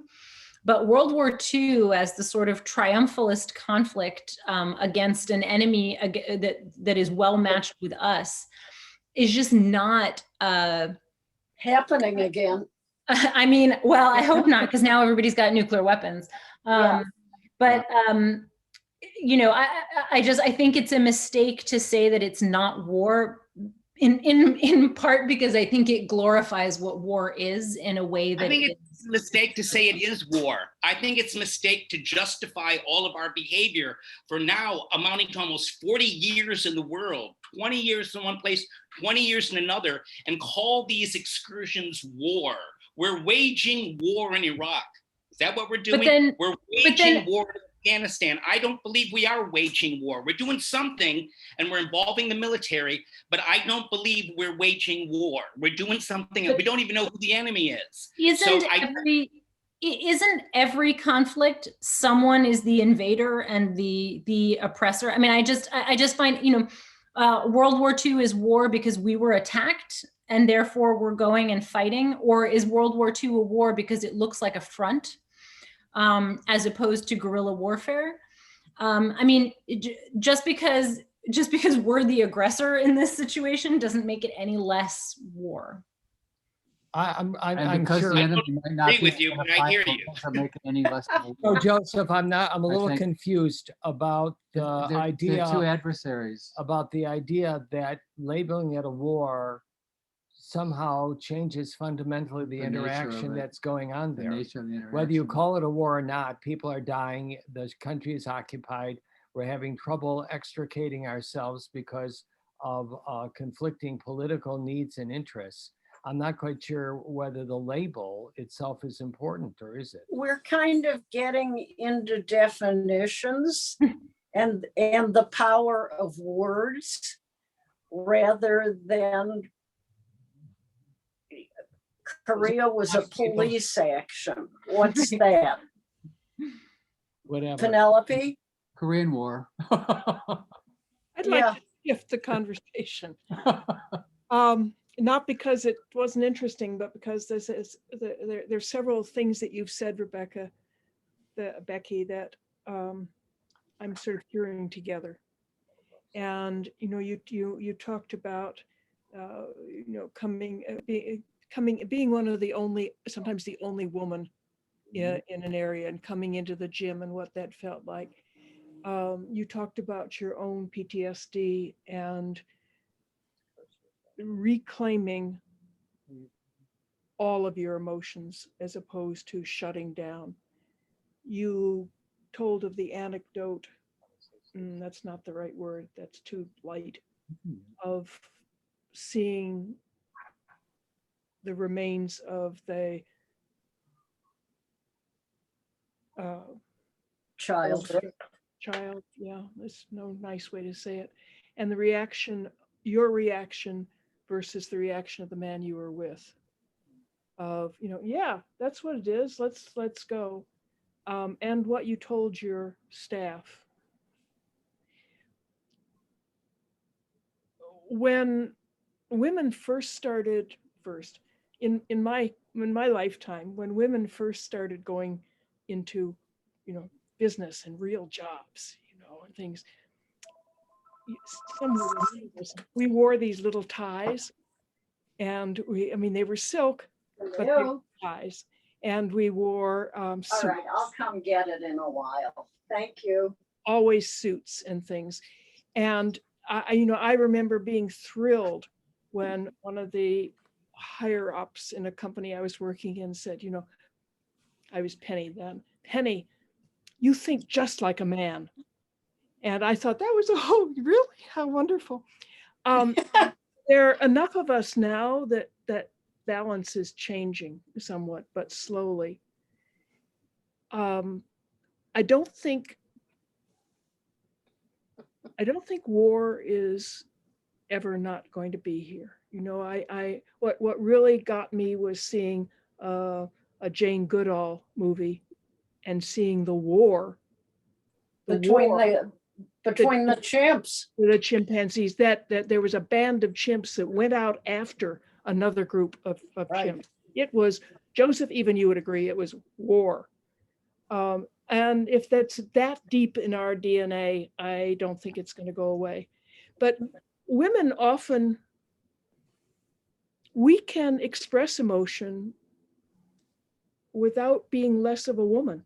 I continue to be exactly who I am, if I'm very sad, or if, and we can also, I think it's easier for us to say, wrong on that one, or didn't know it. My manhood, my essence is not challenged by that. Do you see any kind of gender aspect in this, that it may be changing as the world changes? You know, I want to be very careful in answering that, because there are plenty of women who are at least as bloodthirsty as men, and there are plenty of men who are peacemakers. And so I don't want to fall into kind of, you know, easy stereotypes. But it's hard to ask the question, by the way, for the same reason. It is, right? But I have been a big advocate of initiatives to promote diversity in national security. And the reason why, for me, is because I believe that the only way we can stop making the same mistakes is if we expand the aperture of who's in the room to make the decisions. And so, you know, that's not just women, that's also people of color, that's also the LGBT community. You know, it is, well, I'm not going to talk about this administration, but I will just say this is an extraordinarily diverse defense community that we have right now, actually. That it is changing. I do believe that. I mean, I have friends who when they first started in the Pentagon, were told stories about the early days when women worked in the Pentagon, when if you heard the sound of high heels clicking down the corridor, men would roll their chairs to the doors so they could look out and see who was coming. I mean, I've experienced just sometimes shocking levels of inappropriate, you know, sexism and you know, but it is getting better. And I do think the more that not just women, but the more diverse voices that are at the table, you know, it doesn't mean we're going to stop being, you know, it doesn't mean we're going to stop making wrong decisions. It doesn't mean that we're going to be less bellicose than we have been. But I do, you know, one of the big things that I've always picked on the policy community for is that it's very hard to do long-term thinking. We're always thinking about short-term. And because of that, we never think about unintended consequences. We never think, if we go here, you know, if we go to try to, you know, kill Osama bin Laden, we are going to fundamentally uproot and disrupt a country. And what does that then mean? What do we then have to do? What are the second and third order effects? It's very hard to think about those. I'm not sure that we're going to get dramatically better, but I do believe it's the best chance that we have to get better about our long-term thinking, to kind of change the culture of how we make decisions. The other side of that is that it has to be not. I agree with you, diversity, because you hear viewpoints that never occurred to you, that come from someone from a different experience. but the environment also has to be one that listens to those diverse viewpoints. And I will also say one of the things in my day one message to my team was not just that, I mean, I talked about the importance of diversity, but what I also, said is that my vision is that this actually helps, the white male soldier who's been a prison of like having to pretend to have no emotions, who's, that the more people who are there who are willing to be themselves frees everyone up to be themselves, and then we all can actually be in that mode where we're able to take on board what someone is saying. But I mean, you're talking about generational culture change inside America's most rigid institutions. And I say institutions because I do believe it's not just the Defense Department. The State Department also, I think, has a different guild mentality, but it is still it can be hard to penetrate. And so I think it's our collective institutions. Thank you. Shari? Michael, you mentioned Mishner, and years ago, I read Hawaii, and the evangelist, if you will, from the East Coast of America goes to Hawaii, and he's going to change everybody. He's going into their turf and telling them that their beliefs are wrong. They need to believe in his God, which is the only true God. And there was an arrogance of this character that I've never forgotten. And I have often thought that we as Americans are incredibly arrogant, thinking that we can go into anybody's country and tell them that they're wrong and only our way is right. And with Afghanistan, for example, it's a tribal country, and all those tribes are going to be at war at one point or another forevermore. And who the hell are we to tell them not to be that way or to set up a central government when it is their nature? I've never understood it, and I don't understand why we're still there. Me either. Michael? Yes, I think Rebecca is saying what I believe needed to have been done in terms of the peace process. There has to be a representation, or you call it diversity, call it whatever you want, but the people that are affected have got to be part of building the process that's going to govern them. And I think that there is, whenever you assume that what is right for you is going to be right for everybody, it does look like arrogance. But I think that in a way, there's an innocence about how we do it, because we think we're carrying the flag, we're saving the world. That's not what we're doing. It's a naivete. It's naive. Does the light bulb want to change? It's the opposite, yeah. So we have to get to that representational, we have to get to that point where people are more involved in the process. We have to be less, I think we've got to be more flexible. We have to know when we're not doing exactly the thing that we say we want to do. And we have to have clearly defined goals and objectives. I don't think we did when we went into Afghanistan.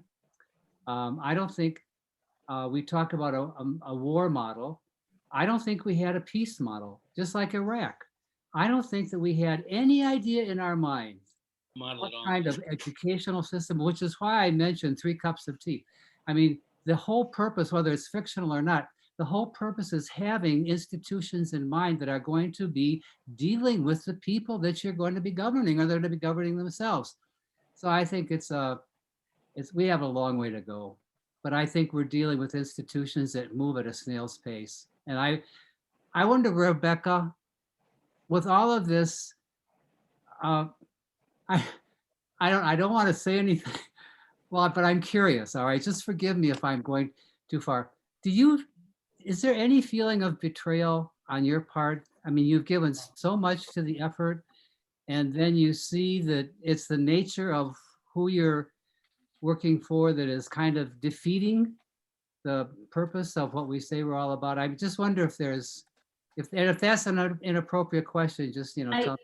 I don't feel a sense of betrayal. I felt a lot of anger over the years, equal opportunity anger at the many different reasons why this sort of terrible conundrum exists. And I should say the reason why we've stayed for so long is because I think everybody felt like they wanted to put things right. And I don't think people realized we can't put it right. No. We have to just kind of take our lumps and say, we're not going to be able to fix this. Some things are not fixable. So I don't think I have felt a sense of betrayal, but I have felt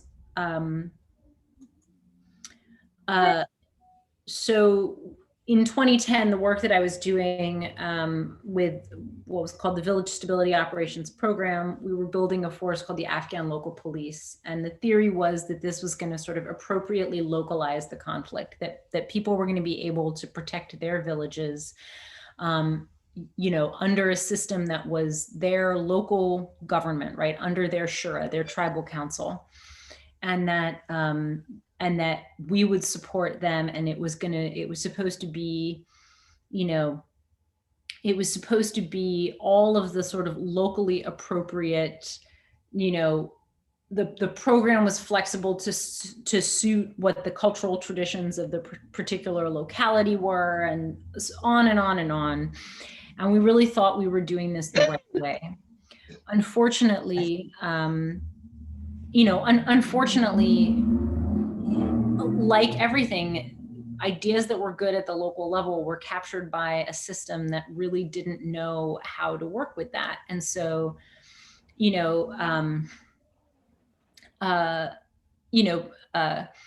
we briefed something like, I forget how many, but some very, very small number of police that we had been able to create. And Petraeus was instantly like, wow, we're going to need 30,000 of them and let's start growing. And it's like, well, you can't do this overnight. This isn't a fast program. This is a slow program. But the pressures were such bureaucratically that we could not keep the program what it was intended to be. And the ALP ended up being some of the worst human rights abusers in Afghanistan. And I felt and it's part of where the PTSD came from, because even though I'm a non-combatant, I don't shoot and I don't get shot at, if all goes according to plan. I felt tremendous culpability, tremendous responsibility and shame for having been part of something that ended up being so bad. And I will tell you, I'm pushing the boundaries here today, but of what I should be talking about. But I will say, when I took this job that I'm in now, the policy direction we were going to go in Afghanistan in terms of getting out of Afghanistan was, I thought, quite clear. I mean, the president was very clear in his campaign speeches that we were not going to stay in Afghanistan, that we were going to get out. And I took this job knowing that I would be presiding over a retrograde, that I would be presiding over the withdrawal of forces, and that would create a bad situation on the ground, almost certainly, right? Just unavoidably. And having gone through the experience with the ALP of having that on my conscience, I took this job in some way because I knew that I was going to fight my hardest for the safe withdrawal of US troops, so not having US troops get killed, and as much as possible, the best, most stable way that we could leave Afghanistan behind, recognizing that it would be unsatisfactory, but very much aware that I will be taking on whatever sense of culpability and shame there is for the things that we are not able to do. I'm not I'm not excited about it. There may be some trips back to the therapist in my future, but very much it was important to me to be able to say I did everything that I could. And I took it on knowing that, knowing that I'm going to have to live with whatever we do. So I wouldn't say that it's betrayal. It's more culpability. Shoma.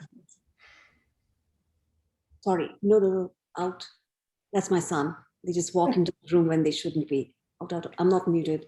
So I have a question. Well, one thing about what Sherry said, it's American. I don't think so. British is the same thing. I think when you go in thinking you're right, so it's not a religious thing. I find it very interesting when you, sorry, Rebecca, when you talk about your religion, that is this sense of this, your background in Holocaust that made you somehow, it plays a part in you being involved in this, I don't want to call it journey to Afghanistan, your whole history. That religion plays, just one spirituality plays so much into how they approach stuff. I think it's very nice. I think I'm seconding what Alan wrote. It's so nice to know that you're in places of policy, because with a flick of your wrist, you can improve stuff. And I remember what Barbara had said. What is it in their Talmud? You just do your part. The sun will rise without thy assistance. Whatever you do, we'll have a great thing.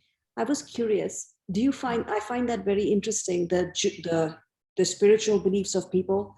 What is it, Raphael Lemkin from the UN, who tried to put into the genocide definition, cultural genocide?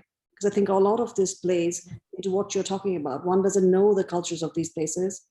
One goes in across the board, be it Afghanistan, be it in India and Pakistan, all of these areas, without knowing the actual cultural definition of places.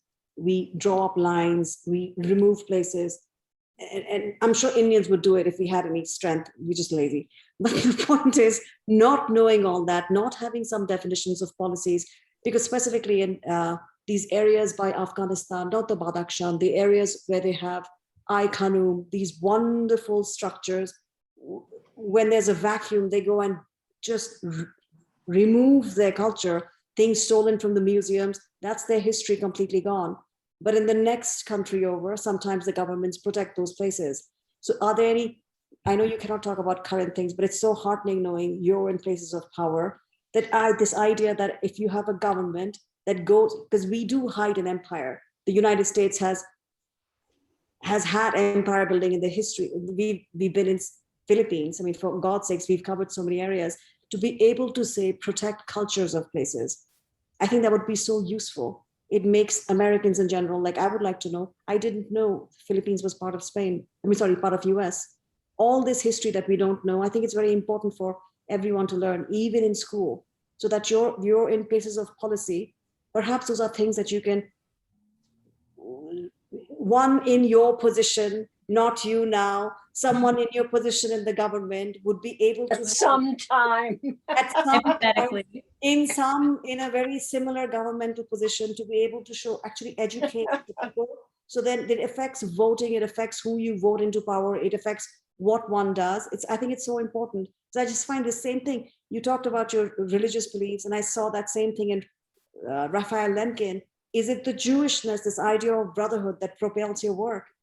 That, yeah, why do you feel culpable? I don't think I would doubt many of the people who are fighting there with 80-pound backpacks feel culpable. Perhaps they do. I don't know. Is it spirituality that guides this? I don't know. I mean, I do think they do. There's a whole sort of subset of PTSD that they talk about now, which is moral injury, which I find really fascinating, and which is definitely a thing for me. And perhaps it is true that, Becky, is there anything written about moral injury? I'm sure that there is. I can't think what it is. I'll go look for it now, but now that I have the words.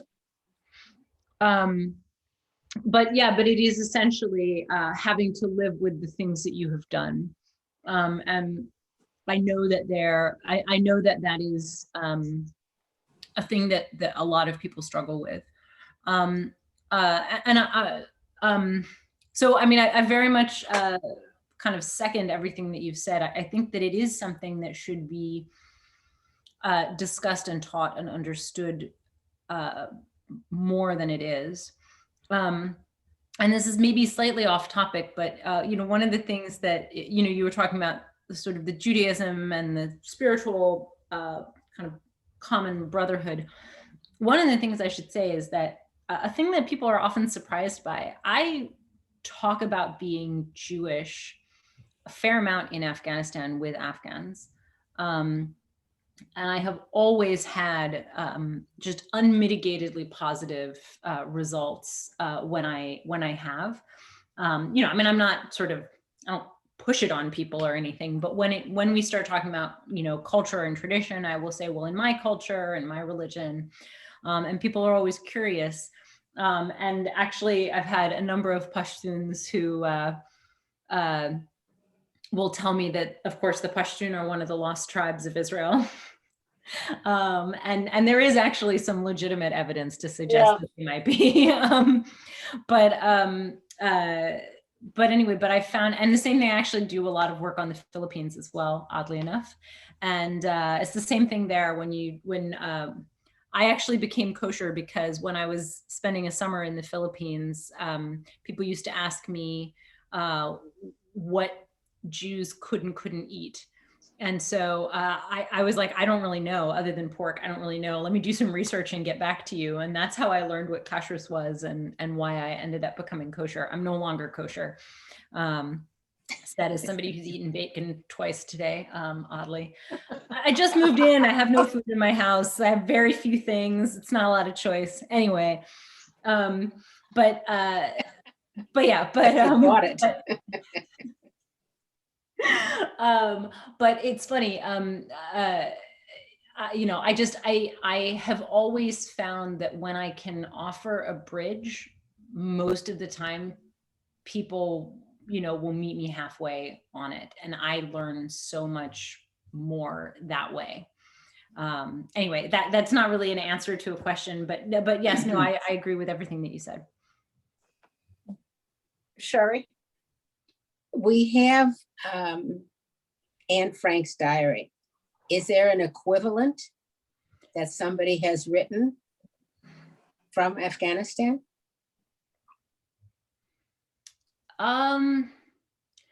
That's a good question. I don't think so. I would say no. So there are some incredible books written by Americans about their experiences in Afghanistan. Yeah, but that's not the time. Phil Klei's redeployment. So there are a lot of things that have been written there. From an Afghan perspective, there have been a few things, but none that I would consider to be sort of the genre defining. This is what it's meant to be. Sorry? The Emmas, the Emmas, the truth. Yeah. Yeah, none that would be that sort of clarion voice of an Afghan experiencing the conflict. I hope that one arises. I mean, there have been a few things, but none that are kind of contemporaneous to the war, right? There are some like the story of my father's experience in Afghanistan under the Soviets and things like that. But nothing yet. But I mean, I hope that something like that is written, but I haven't seen anything that even looks like it would be close. Well, Becky, you said too that you have friends with Afghani women. Are they telling you things that we wouldn't necessarily know about?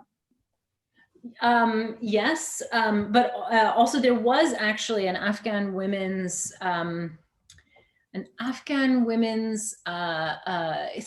wasn't a literature project, but it was actually I think it was like a Twitter thing that they did years and years and years ago. I will give a Google and see if I can find it. And it was just sort of, very short, obviously like sort of tweet length notes from Afghan women. That was really interesting. Rebecca, Becky, one little thing, just to let her know, the fact that you're heading this, someone like you is, I think I can say this, that you're in the position that you are now. Funny as it is, I used to work at Raytheon in the Department of Defense. I was less than a chai boy, so I had like nothing, but I had to show up in meetings. To know that someone, please, I probably carried coffee, God knows. But to know that someone like you is in a position like that, the repercussion effects are actually very good. Even the companies that work with Pentagon and all of that stuff, they get more aware to be more cognizant of engineers like me, because there are some female engineers who work in many of the defense industries. It makes a difference just you being there. You are probably accomplishing things that outside the periphery of what you're considering. Those are great things. So I'm so happy to know you're there. Thank you. I appreciate that. I'm plagued with self-doubt on a nearly daily basis. So thank you. Becky, I want to say, I so admire what you're doing to go up now, knowing all of the complexities and the possible consequences, and to still go forward and say, but you're reminding me, like, if you look at Japanese samurai culture, they performed for all the warriors before, and they're like, look, you pray for me because I've got to go kill somebody. So I will probably not get to heaven. Maybe if you pray for me enough. And there were all of this knowledge about the necessity of what they were doing and the consequences of what they were doing. They're very aware of it. And I agree with Penelope and Soma. It's so encouraging to know someone like you is going to go step into that position, because wouldn't it be dandy if everything was just crystal clear? Wouldn't that be great? But actually, we need the good people in places where it is complex. That's where we need someone. So don't be doubtful. Don't be doubtful. you've got all of us. Becky, We're a I have formidable a group. question about when we're talking about the equivalent of Anne Frank. I know Kite Runner isn't, but I learned a lot reading that book. I'm wondering, was it accurate? I mean, did it portray? Because You're gonna hate me. I've never read it. I've never been able to bring myself to. Okay. It's fascinating. It's a little girl growing up. Yeah, and Fascinating. You've read it. That's not Kite Runner. Yeah. No, because that's a boy. Kite Runner is life in Afghanistan. But you know what? Under the Soviets, and it's the different regimes and the effect of Taliban, what the family has to do. It's two boys that Right. Yeah. are. I was talking about Anne Frank. I want to say that I understand why you won't read it. That I will not go to a movie about Vietnam. Oh yeah. I will not. In fact, I have difficulty going to any war movie, and I have not, and I purposely, other than very esoteric political books about Vietnam, which is devoid of the battlefield and cultural things that were going on. Those I've read. I won't read the other. It's bad for your PTSD, and would suggest that your instincts not to read it are good ones. And I have to go right now, but it's been an honor to meet you. Can we have your email address, Becky? Of course, I'll put it in the chat. Okay. Good. Also, it's in the invite. Okay, great. Oh, good. Thank you. This was wonderful. Wow. Thank you all so much. No, thank you. Thank you. This was really interesting. Thank you for rewarding taking a vulnerable approach. It's always a bit of a risk. Thank you. To see you professionally is unbelievable, and I feel deeply honored. So thank you. And please, even though we'd love to hear from you anytime, but please take us into your heart as having your back. Thank Yep. Wonderful. This was such an incredible experience. Thank you so much. I for one I'm so heartened that there's someone so thoughtful and of the intellectual Yeah. rigor in our government, because it's really easy to be critical of government. And you've given me a whole new sense of hope. So thank you. All of us. Love you. All right. Now, thank you. Thank you. Thank you so much. Mwah. Bye, everybody. Wow. Yeah. Fabulous young woman. Oh my God. And She I've looks known like her- Tommy. She looks like Tommy. Yeah, There's a a little bit. resemblance. There's this family resemblance. Little It was bit. great. Just Love wonderful. you all. Ciao, honey.